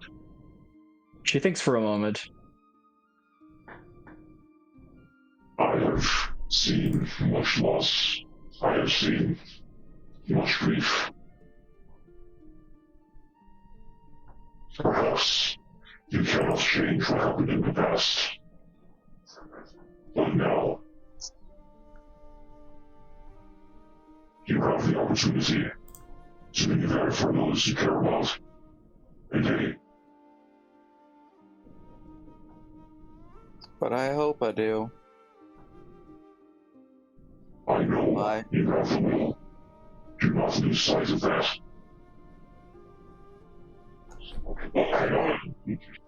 Hang on, I realized I forgot. I left the stove on. Can we put a pin in this? I'll be right back. Oh no! That's a slightly important reason. Yeah, I say that's a valid reason. Megan, you're very warm. You're getting warmer. God. You don't normally radiate this much heat. Oh no, that is my internal oven. I actually played with a basically character like fucking. Oh my god, the fucking name of what is the name of the species? The Warforged. Jesus Christ, Warforged. Fuck. Yeah, I played with a Warforged character who was an artificer, and they did Soviet cooking, and they had like a stomach oven, and they would cast that's fireball awesome. out of it. Oh, it fucked. Nice. It fucked so hard. Okay, stuff has been turned off. Okay, cool. Time in. Time in. Come in. You're a good friend, Megan. I try to be. My fellow units, we were built for war. But, as a protector, my directive is to protect all from harm, both physical and emotional.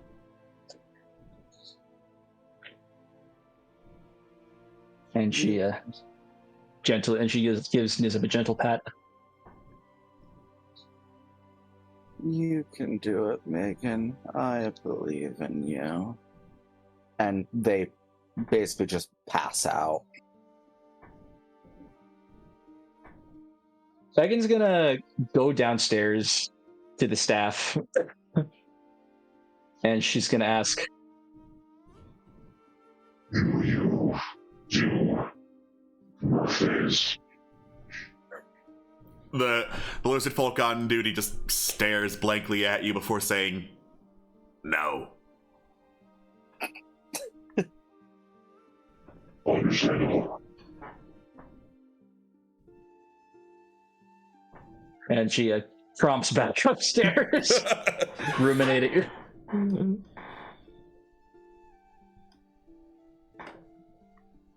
All right.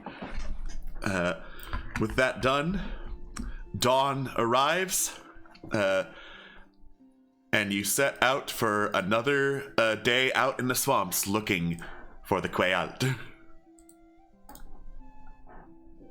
All right. Oh, that was a rough night. At least Why? I assume so. I don't remember. My head just really hurts. Got into some of the hard Is that why stuff, you're did you? Right. I did ask you for some drinks. That's right. Wouldn't have taken you for a Thank lightweight. I don't know if you've noticed, I don't drink, really. I've just basically sipped on whatever someone got me any bar we've been to. I don't handle drinks. I can tell. And apparently I get hungover even more worse.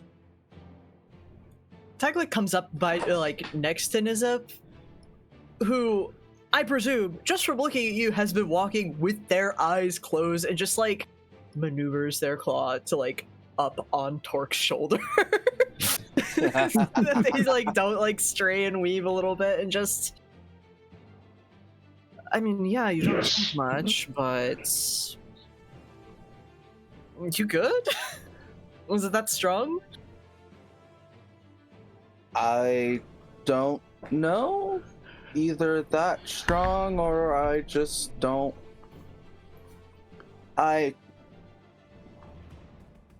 It's what? It is the 19th, right? I'm not getting my days wrong. Flips through some pages, flips back and forth a bit. As far as I know. Yeah, I tend to drink badly the night of the 18th. It's not a good day for me today. Oh. Well, sorry about that. Yeah, just... If you have any ideas on what would make it better for you, say the word. Oh. I mean, it's no big deal. I haven't celebrated my birthday in 10 years anyways.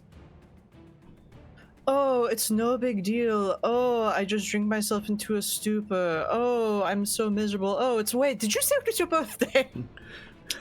Unacceptable. We must. Unacceptable. Our friends will not. I understand that birthdays are of great significance. Our friend will not have a miserable day. Yeah. Right. Yeah, it's my birthday and the anniversary of a really bad day for me. The two fall hand in hand. I tend to celebrate by doing what I did last night and drinking myself silly. I don't tell people about my birthday very much anymore. Well, Sorry. Drinking yourself sad isn't a way to spend a birthday. If it's celebratory drinks you're after, I've got a couple of recipes, says Brandish, already pulling out some brewer's supplies. It is your birthday, and you can cry if you want to. Mm-hmm. However, consider... I'd be interested. I'm assuming I've already got all the crying out that I want to do. Again, I don't remember. And this is Nizip genuinely, they do not remember talking to Megan last night unless Megan says something. Megan gives Nizip a knowing look. She kind of understands that they don't. That was a very personal part of themselves, and so like she's just kind of more of her thoughts have been like, there is no way I'm letting my friend's birthday suck. Well, while we walk, we can drink and be merry. I won't say no to that, spending the day with good friends. Now that is what I like to hear! And by the way, none of you are exempt from this drink. This is a drink of celebration, and I will not have anyone bowing out of celebration. Yes, ma'am. You don't have to tell me twice, says Helena. Here's to that. Twist our arms while you're at it. Say, Nizip, how old are you anyway? Let's see, it was 10 years ago. 26. Yeah, 26 at this point now. Nice. Solid. Respectable, even. Better than 25. Yeah, that's what I'm hoping. Well, hopefully we're on the way to it. Spend the year, topple a regime, have fun, collect treasure, all the good stuff. I mean, hey, getting you filthy stinking rich sounds like a hell of a birthday present, says Helena. Not Helena, says Carolina, tracking down her maps. I couldn't agree more. Very true. I need to hit some of Carolina's features that she gets on a long rest because she has a few of them that have not been utilized yet. Ooh. Let's see. I think first off, we have Adventurers Atlas, which magical maps that people get a copy of, which can do cool, funky, sexy things that are probably pretty useful. So I think Carolina would likely give since it is 1+ int mod, which for her is 2, so 3 maps. One for herself, obviously. One for Nizip, because Nizip I think does the most scouting. And also, +2 position to awareness and initiative. And I think the third one, actually, I don't know. Alex, you are the arbiter of who Carolina is. Who do you think she would give the third one to? Well, Tig is the one she's been talking shop with once she uncovered the wonders of the Adventurers Atlas, so it might just go to Tig. I mean, that's what I thought, but I didn't want to be like, it's all me. And I girly also, pop. yeah. Oh, I mean, if you truly, it's just, yes. Fascinating. Oh, that's exceptional. But yes, awareness and positioning, baby. So those are options. Cool. And Are those just passive? Yeah. While you carry the map. Oh, nice. Yeah, until either, she makes new ones or the worst happens. Yeah. She's also got a feature, one of her teleporting features allows her to, instead of within 30 feet or something like that, she can jump over to a creature who is holding one of the maps. That'll destroy the maps, but allows her to keep on teleporting. Oh, nice. Which, I mean, honestly, frontline teleport, backline teleport. Easy. Yeah. Also, while we are traveling, since thinking about it, Nizip will ask Tig, we did pick up some of that scrap, by the way. Would you be able to tinker and get my shield fixed up? Oh, yes, of course. I'd be happy to work on that for you. Thank you very much. I appreciate it. Happy birthday. Happy birthday, bestie. All right. Sure. Yeah. Would you have me roll anything for that, or not? Nah, just spend some time working with it. You have mending, you have smith's tools, and you've got time to work, you're gonna be fine. And I took 2 fucking levels in Artificer, specifically. Nice. You're gonna be fine. Specifically for gear purposes, so, okay. Were we going north or were we going east? East? West. East was the Mystic Pits, where she said that's not what you're looking for, but it is what you seek. If what you came for was the treasure, that's not the way to go. Oh, gotcha. Gotcha. So, not east then. Not We will east. We will comb the other hexes in that case. All right. Heading northward, as Carolina has crossed off, probably best to start north. You come across a swampy village made of like fallen stumps cleared off and painted to look like sigils of the moon. And you can hear some croaking all around you from the treetops high above you. The croaking of they don't seem to be like back off or warning signs of croaking, almost like snoring sounds, and a lot of them of the frog people. And as you walk around, Carolina follows her map and then points off in the direction. Now, if my calculations are correct, that is going to be very out of place, and that's where we start. And you look over, and there is just this towering gate before you, made out of stone, which notably the rest of this Quail establishment does not have. And it has intricate carvings illuminated faintly in the light. And at the center, there is an inscription that stands out, etched deeply into the stone. Pregnant every time you see her, yet she never will give birth. The air is still, and the faint hum of ancient magic vibrates through the stone, as though the gate itself is alive and waiting for you to find the answer.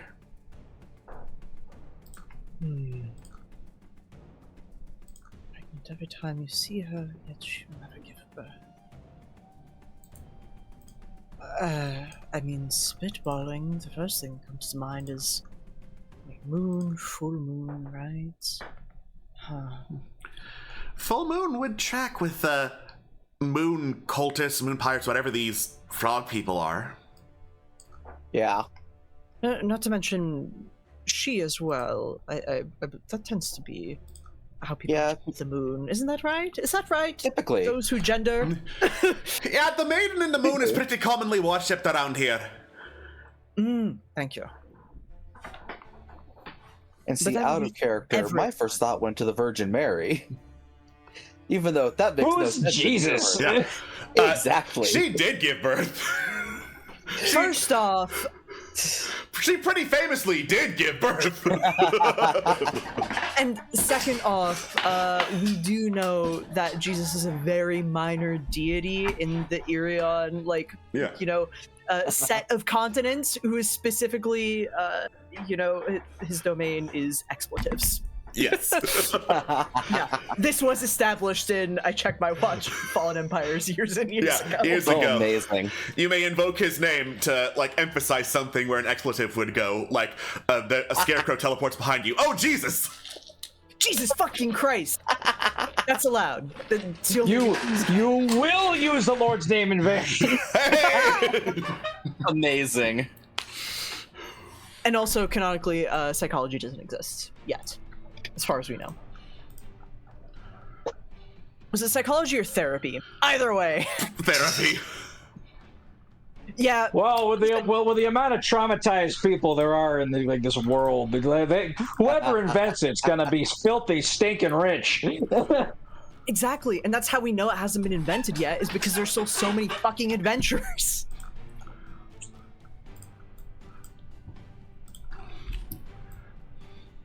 It's true. We got trains before therapy. Yeah, exactly. I mean, no, that's exactly how it went in the real world too. Actually, once you Yeah. mention it. Yeah. Yeah. We got trains before therapy here too. Okay, so this doorway, does it look like it's waiting for it to be said? Is there engravings on it? There are engravings, intricate carvings along the rim of it. And I believe you have said full moon out loud, but it did not react to that. Yeah. Okay. And apologies, I didn't mean engravings, I meant buttons. No buttons. Okay.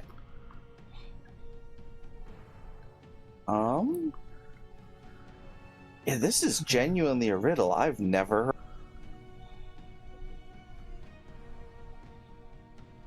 Yeah, because the first and most obvious answer is indeed the full moon. Yeah. Yeah. That's got to be the answer, but like, how do we input that? Draw a circle? I don't know. I mean, it's an option. Carolina pulls out a piece of paper and starts doodling on it. Draws moon, sticks on door. Carolina needs to draw a little circle, draw some night around it to indicate it's in the night sky, hold it up to the door. There is a deep humming sound as the door opens to reveal a passageway of darkness beyond it. Sure. Yeah, no, that makes sense. It's not like doors have ears. But neither do brains, and yet... Brian is an outlier, I have come to find out. An outlier to what? Everything.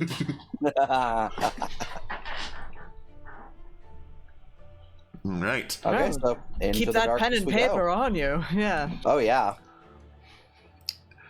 Okay, so you step into the darkness, into this, very dank-looking room lined with decrepit beds, cloaked in dust, spiderwebs everywhere. Just basically a thoroughly disused, pretty creepy-looking, very large bedroom with a lot of beds in it. As you all step inside, the gate behind you slams shut with a deafening boom. You're sealed in. A glowing inscription materializes on the floor, casting a faint light. I am your refuge from the night. I shield you from darkness, yet thrive without light. What am I? Ozone layer.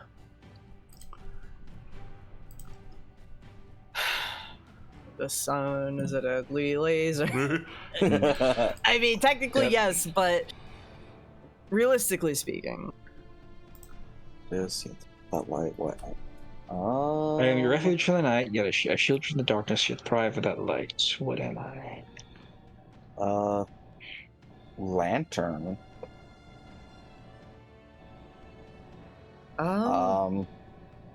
Into the portable hole and pull out one of our lanterns Yeah, and light it? fucking light one up, I suppose. You reach into the hole, pull out a lantern, and light it up. As you do, spectral figures, looking like frog-like humanoids, but distorted, with jaws split open so their lower jaw is dangling, and a tongue is wrapped around them like a scarf, appear from the shadows. They leap forward, one for each of you, striking out with, filed down froggy fingers that have been filed into bony claws and slash out at you before vanishing into the shadows. I got freaking Greninjas in here. Yeah, exactly. Yeah, no kidding. Yeah, 9 necrotic damage. Oof, ouch, my flesh. Ow. Ouch, my... So are we to assume... Oh, actually, can I uncanny dodge that? Yeah, sure. Didn't hear what you said. Can I uncanny dodge that?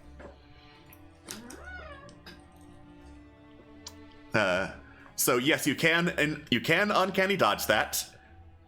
Woohoo.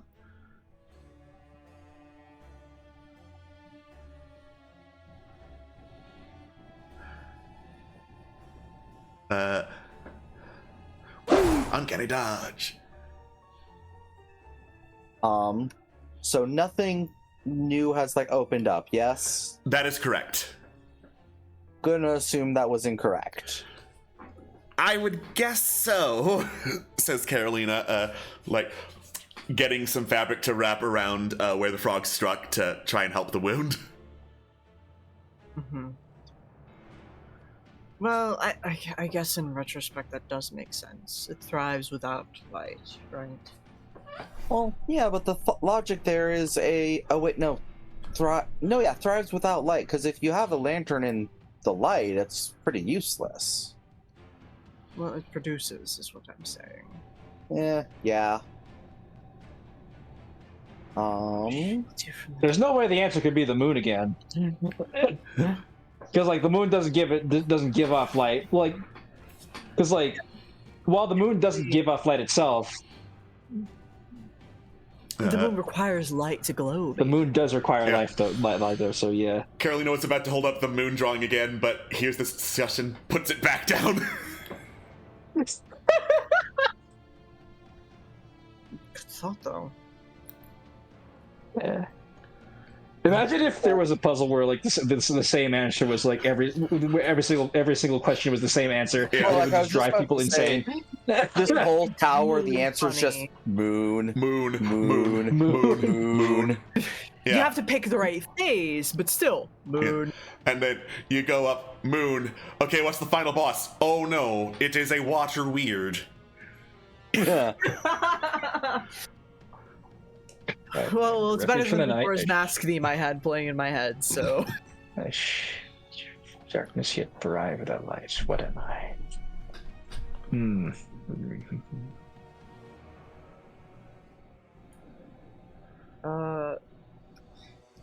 Sir, may I please make an intelligence check, please, sir? You may. Thank you. 21. 21. Ooh. All right. So you get the feeling that it's nothing you need to like present in this room, because presenting, be that light, did trigger the ghost frogs to attack you. It seems like it's something you need to do, an action of some kind that needs to be done that would satisfy this. Oh, is it sleep? Because like either that or I have a really stupid idea. Because like okay, because like my reasoning is like sleep, like you need, it's better for you to sleep when like it's dark, because like no light will like trigger the production of like having no light triggers the production of melatonin, which helps you sleep. So, and if you're sleeping, you're not consciously aware of anything like spooky going on in the night or whatever. You're just like, sleeping. What's the funny thought, though? The funny thought was, obviously, you have to hide under the blanket from, like, monsters and shit in the night. Like, no shit, dude. I think Tig, like, not even verbalizing this, just kind of, like, had the idea and was like, just in case, though, takes a blanket out and kind of, like... Just in case pulls out a blanket.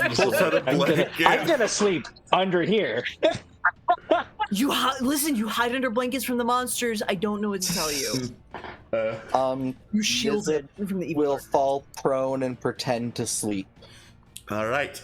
The rest of the group follow suit. Those who cannot sleep or do not need sleep mime the action of sleeping. As you all close your eyes, the humming and hissing of the area fades. When you open your eyes, you're in an entirely new room. Standing before a sealed door, its surface is etched with glyphs, and it's flanked by 3 towering statues of stone.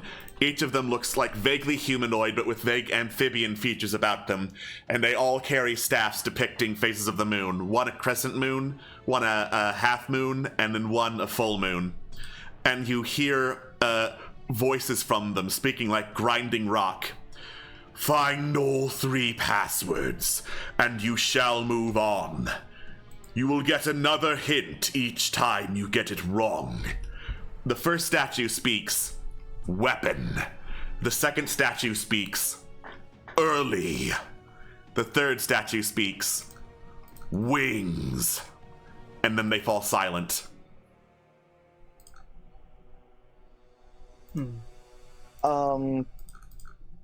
Is it first, second, third, crescent, half full? Yes, crescent half full, from left to right are the statues. Okay. So it's like 20 questions. Does anyone have a sickle on them? I was about to say, do we have a sickle scimitar type of Scimitars we flush with. Fang. Scimitar for sure. Yeah. Oh yeah, I think you've got some magic really? scimitars of some kind in there. I think. Oh. Well, I have my Kukri, which technically uses scimitar stats. I think, or no, it uses short sword stats. This is a stupid answer, but Morning Steel. I know it's spelled with a U, but it's a homophone. Let's not risk it. I'm not a homophobe. What are you talking about? Yeah, hey! Oi! Oi, hey! Okay, but with that line of logic, what would half moon early and full moon wings be then? We have bat wings. May I offer you an egg in this trying time? An egg. Well, full moon, wings, egg. I don't know. That's just what came to mind. No, I can see that. Yeah. That's a good idea. Okay, the other thing, can I perceive the room around me because it says find all 3 passwords? So is there anything else in this room? It doesn't look like it. There's not even like a door to indicate how you got in here after doing the sleepy thing. Mostly it is the gate and the statues nearby, each of which is asking for a password. I will go to the first statue and say, we agreed on sickle, yes? Yeah, sickle or scimitar. Yeah, sickle. Sickle. Mm-hmm. The statue rumbles back. Blade. Scimitar? It rumbles back. Slash.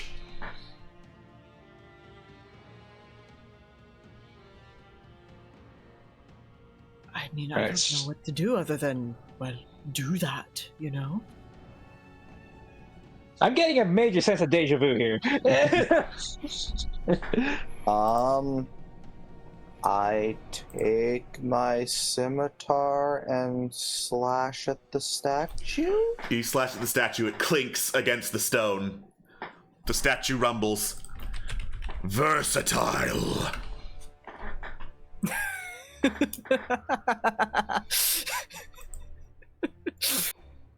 Longsword. As you say, I have one of those. As you say, longsword, the crescent moon statue animates, boom, tapping its staff to the ground, and then holding it horizontally so as to not block the doorway. The other 2 still block the doorway. All right. Okay, so I'm going to say the phase of the moon they're on doesn't equate, because there's nothing about a longsword that invokes a crescent moon. It's all about the theming, right? Tig will approach the 3rd statue and pluck one of their feathers and just hold it up and just feather. The 3rd statue speaks. Scales. Dragon. Goes over, holds up Tig. Yeah. Dragon, draconic. Dragon. The 3rd statue, boom, taps its staff to the ground, moves it out of the way. Thank you. Okay. You're quite tall, Sit down. So a longsword and a dragon. Yeah. I'm just imagining holding Tig up like baby Simba. Exactly.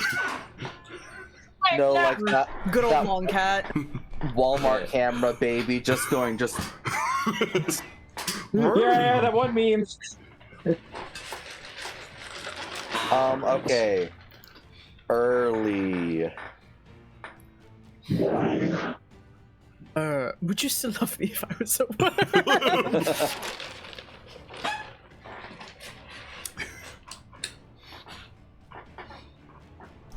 All right. Did you say worm as your input? Yes, because it's Okay. I heard yes because it's I funny. will take responsibility. Okay. I'll take responsibility for that. Yes, because it's funny. Yeah. The statue rumbles back. Morning. Bird. Sun. Dawn. The statue, boom, taps its staff to the ground and moves it out of the way. Yay! We did it.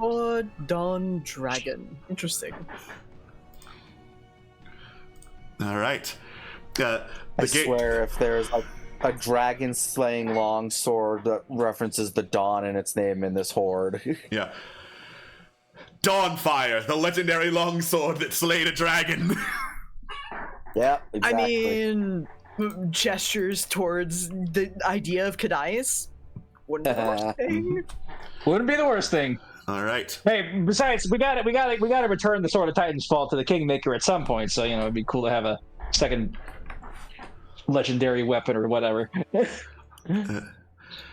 You step through and find yourself in what appears to be a temple made of dark, smooth stone.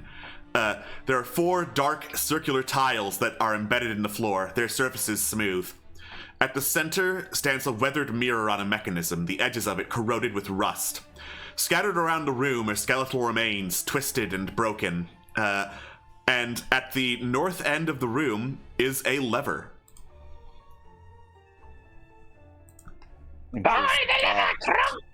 Intrusive thoughts. Is there anything else in the room besides lever? Lever, 4 circular tiles, skeletons.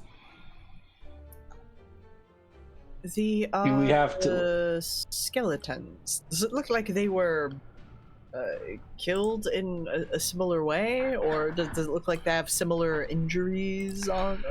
I guess. Or are they just decorative broken bones? bones? Or are they just decorative? Medicine check for me, please. Sir, yes, sir. Please.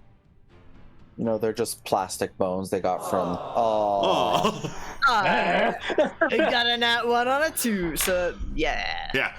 Spirit Halloween is here! Ooh! Bethesda environmental storytelling. You see that mountain? Climb it, motherfucker! Yes, Todd. Todd, it just works, Todd.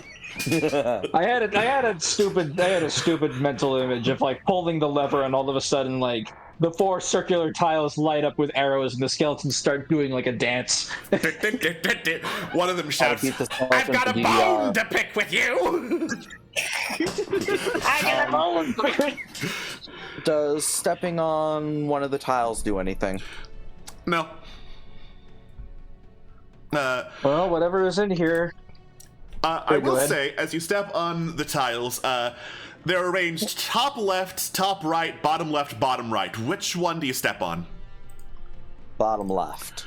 Okay, bottom left, as you step on it, torchlight, reveals this faint design beneath the tile. It's pure black was covering this up, but it's mostly translucent as you shine a light through, showing, I want to make sure I get this correct, showing a waxing gibbous moon, beneath it.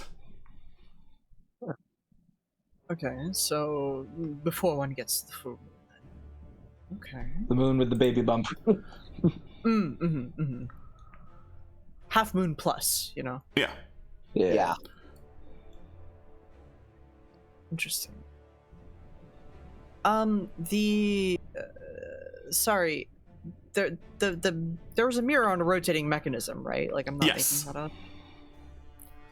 Which, what is it facing towards? What is it reflecting? Currently, the mirror is not reflecting anything, but it is pointed northward at the lever.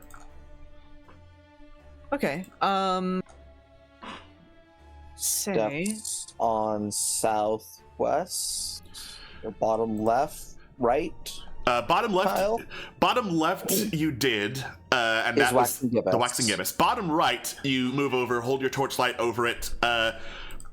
It does not see through any of the blackness there. That is a new moon. New moon. Top right. Top right is almost completely see-through. That is a full moon beneath top right. Top left. Top left, there's only a little bit of light that goes through, showing a waxing crescent moon.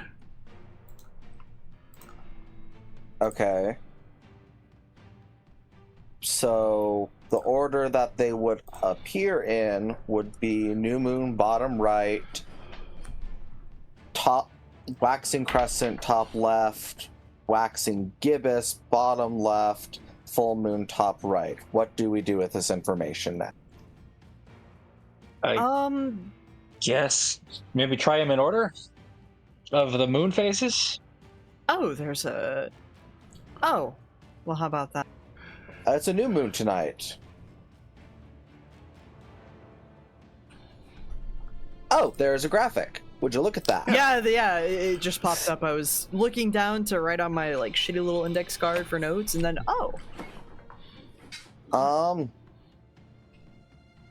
except the mirror is pointing due north. The mirror right is now. pointing north. Yeah. That's the difference, and there's nothing shining on it right now. I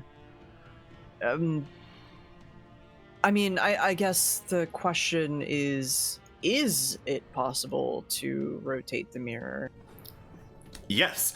You can like grab along the mechanism and push it along like you were rotating an anchor on a ship, an anchor chain on a ship to rotate the mirror along. It's not shining anything though, but it does move positions. Oh, good. Excellent. I was worried it was going to be rusted, stuck in place. So that's something at the very least. First thought that comes to mind, point it towards blank bottom right and pull the lever. Anyone have any objections? Quick objection, and that is... Sorry, let me go over. Before pulling the lever, like... This is such a stretch, and it's probably overthinking things, but just in case, before pulling the lever, do like the torch thing and see if something shows up, like both in the tile and also like in the reflection of the tile in the mirror, if that makes sense. That makes sense. Okay. Because there wouldn't be anything to see in the bottom right, if we point the mirror to the bottom left and hold the light up to it to see the waxing gibbous, does the reflection. It does. Do that. Yes. First. Okay. Okay. So if you want to pull the lever, fuck it, baby, let's go. Yeah, point towards bottom right. It's your birthday. Pull lever. Do what you wanna. All right. You pull the lever. You hear some grinding from up above you as a beam of moonlight pierces through the ceiling, striking the mirror. It then intensifies, forming the sharp, glowing reflection that shines onto the new moon. But then it starts glowing brighter and brighter and more like blindingly hot. The new moon doesn't have anything to reflect light off of, so it reflects onto you. I love radiant damage. 11 radiant damage. Oh, I love that less. That is absolutely fine. I don't mind taking 5 damage. I do! Yells Carolina. Oh, did everyone take the damage? Everyone's taking the damage. Oh, see, that's a problem. Yeah, it's filling the room. Move mirror to full moon. Yeah. All right. Make it reflect back. You rotate the mirror over to the full moon, the moonbeam still shining. It reflects the light, and the light once again grows brighter and brighter and shines more and more, sending more burning radiant light across the room. Unpulls the lever. The moonbeam stopped shining. The mirror stopped reflecting it. Okay. Okay, what did we do wrong here? There's got to be like an order of operations for this thing. Before we move forward, Megan, would you be so kind as to healing hands, whatever that is called, on lay on Carolina? hands. That one, yes. Lay on Is it hands. being ignorant to how a paladin works? I don't know. Do your fucking I don't pack Magic hands. deity, whatever. Yeah, Magic Woo! hands, jazz Yes. hands. exactly. Magic hands. Hey, Megan, can you jazz hands Carolina? Do you mean lay on hands? Yeah, that one. Because magic hands is what I can do with me.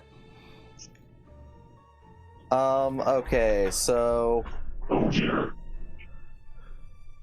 Oh dear?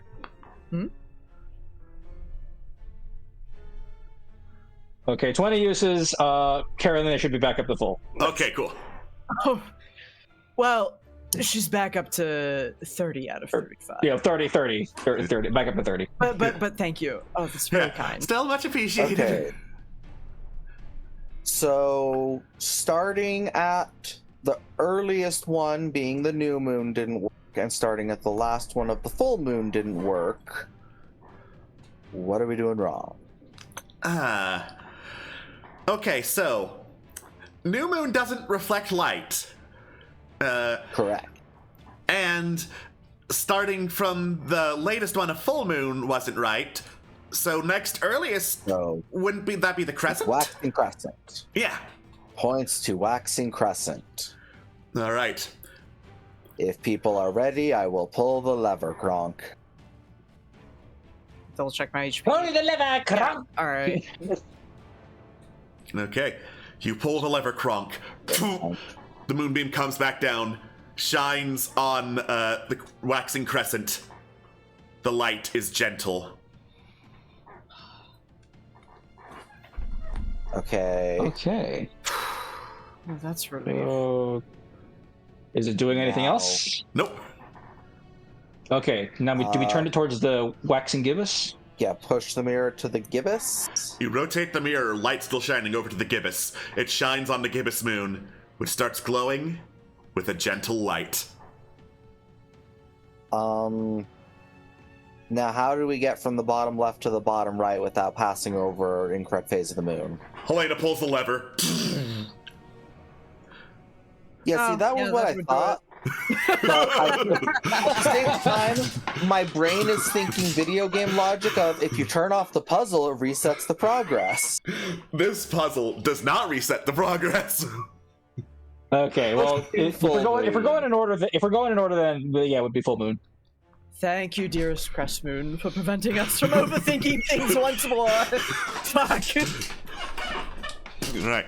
You rotate the mirror over to the full moon, pull the lever again. It shines on the full moon, which glows gently, and then rotates downward, revealing a spiral staircase down deep into the earth. Woo! All right. Into the mines we go. Into the mines you go. All right, so you enter into another dimly lit room, and at the center is a carved 4x4 grid moved directly into the floor. Around the edges of the grid, on top of a low pedestal, there's a pile of 16 square stone plates. Each plate is engraved with a single word. The carvings are worn, and yet they're still legible. Above the grid, there is an inscription that reads, "To unlock the way, you must find the connections and place them in a straight line." The plates are cool to the touch, and each word sparks curiosity as to how this puzzle works as you read it. The words are, as you study them, watch, elbow, breath, wrong, axe, fist, guard, crossbow, angle, wrist, tend, two, answer, crook, bend, mind.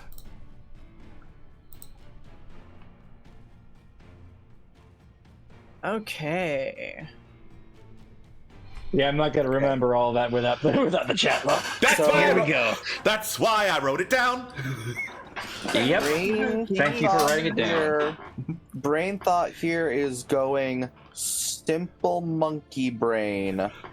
of what thing connects to a thing, which then also connects to another thing. Yeah. That I could be mean, easy. personally, crook and elbow for one, because And, Yeah, crook, and an elbow. elbow, fist. okay. Let's Well, see, because let's- I was associating elbow with both crook and bend. so it would be on either side of it, right? But Maybe. Juno had also said wrist could connect to elbow.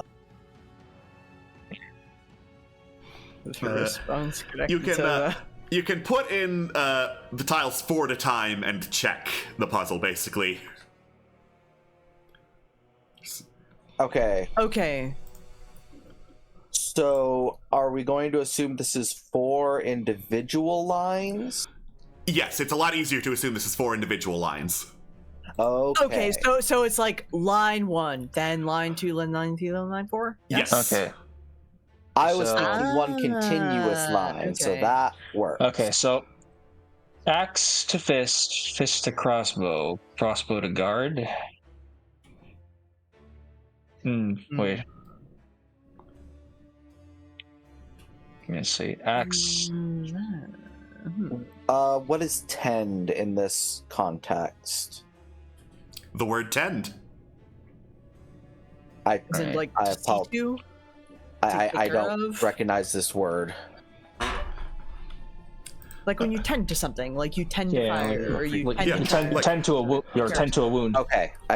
Okay. You take care of something. Well, tend is going to connect to wrist because you got to take care of your wrists. Don't get carpal tunnel, folks. Yep. Always do your stretches. So, I know it's line by line, and is it also in a matrix? As in, do the columns count? No. Okay. All right. Yeah. Okay. And Excellent. I'm also assuming they aren't. They're in a pile, right? Yeah. Okay. They're just ordered in groups of 4 for ease of us reading it. Yes. Okay. Okay. If Alex made us do a matrix, we'd be here all night. Yeah. I'm not making y'all do a matrix. I was ready for it. I was already getting all that shit together. I have my fucking like notes and note cards and pens and shit. All right. Okay. Watch, elbow, breath, throwing, axe, fist, guard, crossbow, angle, wrist, tend to, anti-crook, bend, line. Oh, I guess we can start with like physical. So like wrist, elbow, wrist, fist. Bend. Or bend, elbow, fist, wrist. All right. Yeah. You put elbow, bend, fist, wrist in one of the lines. You hear 2 dings and then 2 sounds. Okay. So two in that row are right and 2 are wrong. Not connected. Okay. What ones am I missing here? It is tend to breath angle.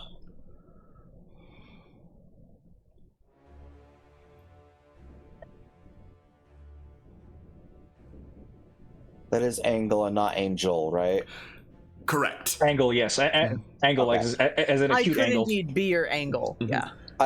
I apologize. I have slight dyslexia. All good. No, you're good, Queen. It's all good.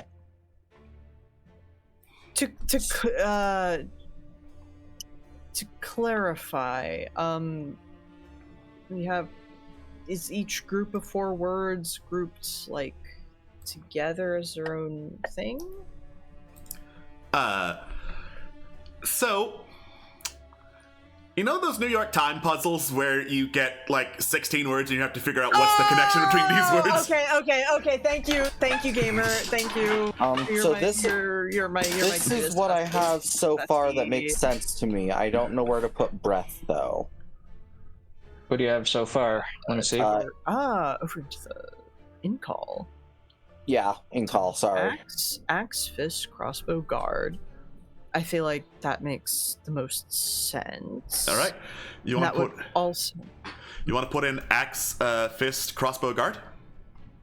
Yeah. Okay. You put an axe, fist, crossbow, guard. You hear 3 dings and 1 buzz. Okay. Maybe guard before crook, because guards catch crooks. City guards catch crooks and all that. It's like playing off the other definition of crook. Which 3 are we assuming are correct? Are we assuming fist, crossbow, guard is correct? I'm assuming axe, fist, crossbow is correct. Yeah, I'm just and trying maybe to think. swap Then, guard to mind. what does crossbow have to do with mind? Oh, okay. Sorry. Full transparency. I'm coming to it as like Alex of the New York Times thing, where all 4 words fit into one category, as opposed to there being a direct relationship between the words. So my thing would be axe, fist, crossbow, mind is, you know, all ways we use to attack, all weapons that we use. Where so like it would be like elbow, wrist, and then we'd have to figure out something from there. But yeah. All right. If we're going with body parts, like elbow, fist, wrist, and mind all connect in that way. Yeah. Oh, yeah, true. Take fist out and assume the other 3 are correct. Yeah, so axe. I elbow, fist, wrist, mind, then. Yeah. Okay, you put in elbow, fist, wrist, mind. Just straight up buzz. Across the board? Across the board. Oh. Okay. Okay. I put wrong in the place of... so axe, wrong, crossbow, guard. Axe, wrong, crossbow, guard. 2 dings. Okay, fist belongs in that one then. Okay, so it is axe, fist, crossbow, and then... Do we want to just go ahead and try axe, fist, crossbow, mind, then? Yeah, let's do that. All right. Yeah, let's do that. Axe, fist, crossbow, mind. 3 dings. Okay. Okay, now just to be fully safe, axe, fist, guard, mind. 2 dings. Okay, axe, fist, crossbow, breath. Axe, fist, crossbow, breath. Axe, fist, crossbow, breath. Ding, ding, ding, ding. Weapons. Yeah! Yes. Oh, breath. It is I a remembered- breath weapon! Yeah, I remembered. Alright. I remembered Nizip's like breath weapons. So like, yeah. Oh, so real. Okay, so... Alright. So of the remaining words, we have watch, elbow, wrong, guard, angle, wrist, tend to, answer, crook, bend, mind.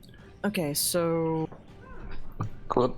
Oh, Sorry for the you're not my shit. fucking hero, actually. I'm saying that because more edited their Yeah, I'm editing it as we figure it out. I wonder Okay. if it's actions like you bend. Like the guard action watch. Yeah, you guard, you bend, you watch, You tend. You could tend, you could mind something, you could angle something. Ah, fuck, that's too. I put in guard, tend, watch, mind. Ding, That. Oh, yeah, ding, no, yeah. ding, ding. Look after. Yeah! Oh. Okay, so what we got left our elbow. Whoop, that was incorrect. Okay. Crook, elbow, bend, wrist. Ding, ding, ding. cross elbow bend angle. Ding! Or crook elbow bend angle. Ding! Ding! Ding! Ding! Curvature. Which then leaves 2 answer wrong risks. Mm-hmm. Bonus points. Can you tell me what the connection is in those words?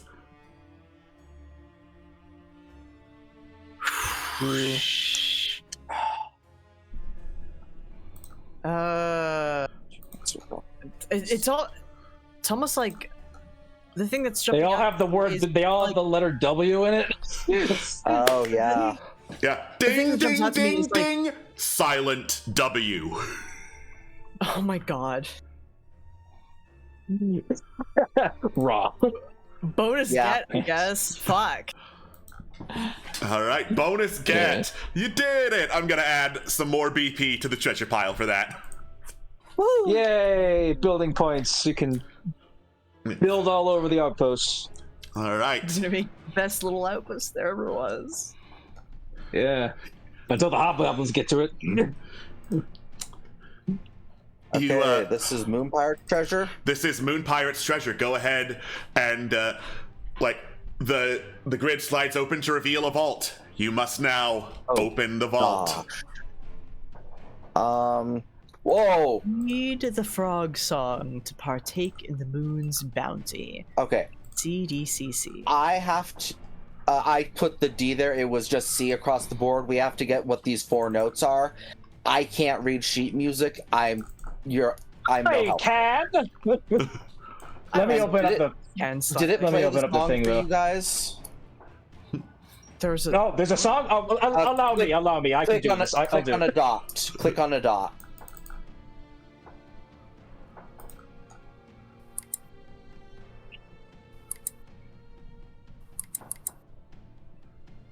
La C da C.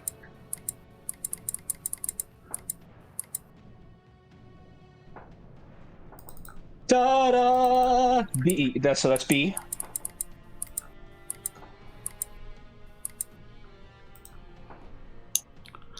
Duh, duh. The chord's throwing me a little bit. Duh. No, that's also a B.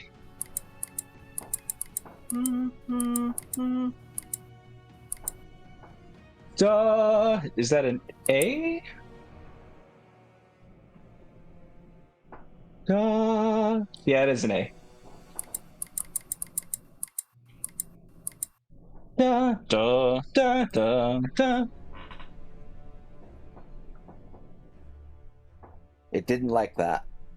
Oh, duh. Nope. If you click the unlock button, it plays what we have input, apparently. Oh, okay. Da, da, da. La, la, la, la, la.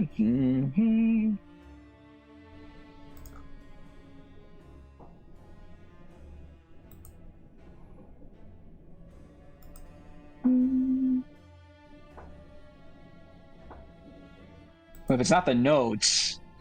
The last note is C. Da. Just You by sure? playing Because- if you listen to the 2 back to back, the last note of what Yeah. the dots are is the same as the first note is what we have input. I can't read music, but I can tell you when 2 notes sound the same. Okay. So do we have it backwards or something? CBBC. It's just octave, right? For the 2 Bs? Yeah. It is an octave on the 2 middle ones. Oh, hold on. Wait a minute. Is this in like Stop talking. is this in like clarinet tuned? Is this tuned to like a clarinet or something? Because like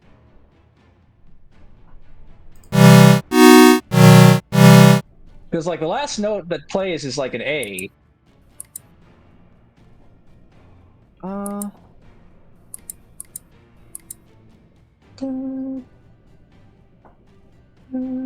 Is it a G? Because I think we're matching, because the tones that are playing match to the fucking dots, right? So Yeah. our octaves, our two center ones are going to be the same letter because it's just an octave, right? So what we're looking for, so example, we had C, B, B, and then something else. It And would then CBBAs that we probably had. Yep. Yeah, it would be. I think it's a little lower than A. Maybe it might be G. No. The tone is an A, so I don't understand why what we played didn't play what I thought it said. So this puzzle is solvable by someone with no knowledge of tone or sheet music. I'll say that right now. Okay. I don't know why the tone is playing a note that it's not, but those were not the notes that when you put it in CBBA. That is weird. Okay, that's throwing me.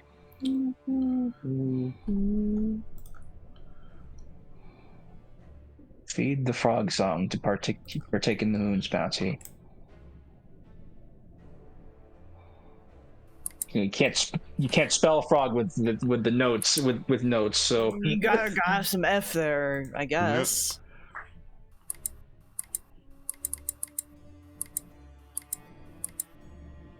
I don't know. Only other thing that comes to mind is, I don't know, B for bounty. Fuck. I almost have it.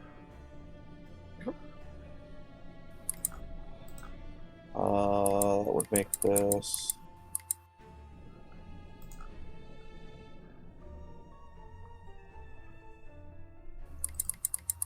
now, what's the reasoning for this?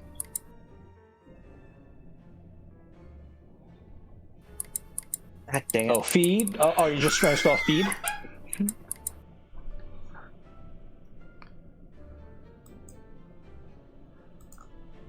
Okay, it's F, E, and D. I can't place what the note is for A. I'm just matching the notes.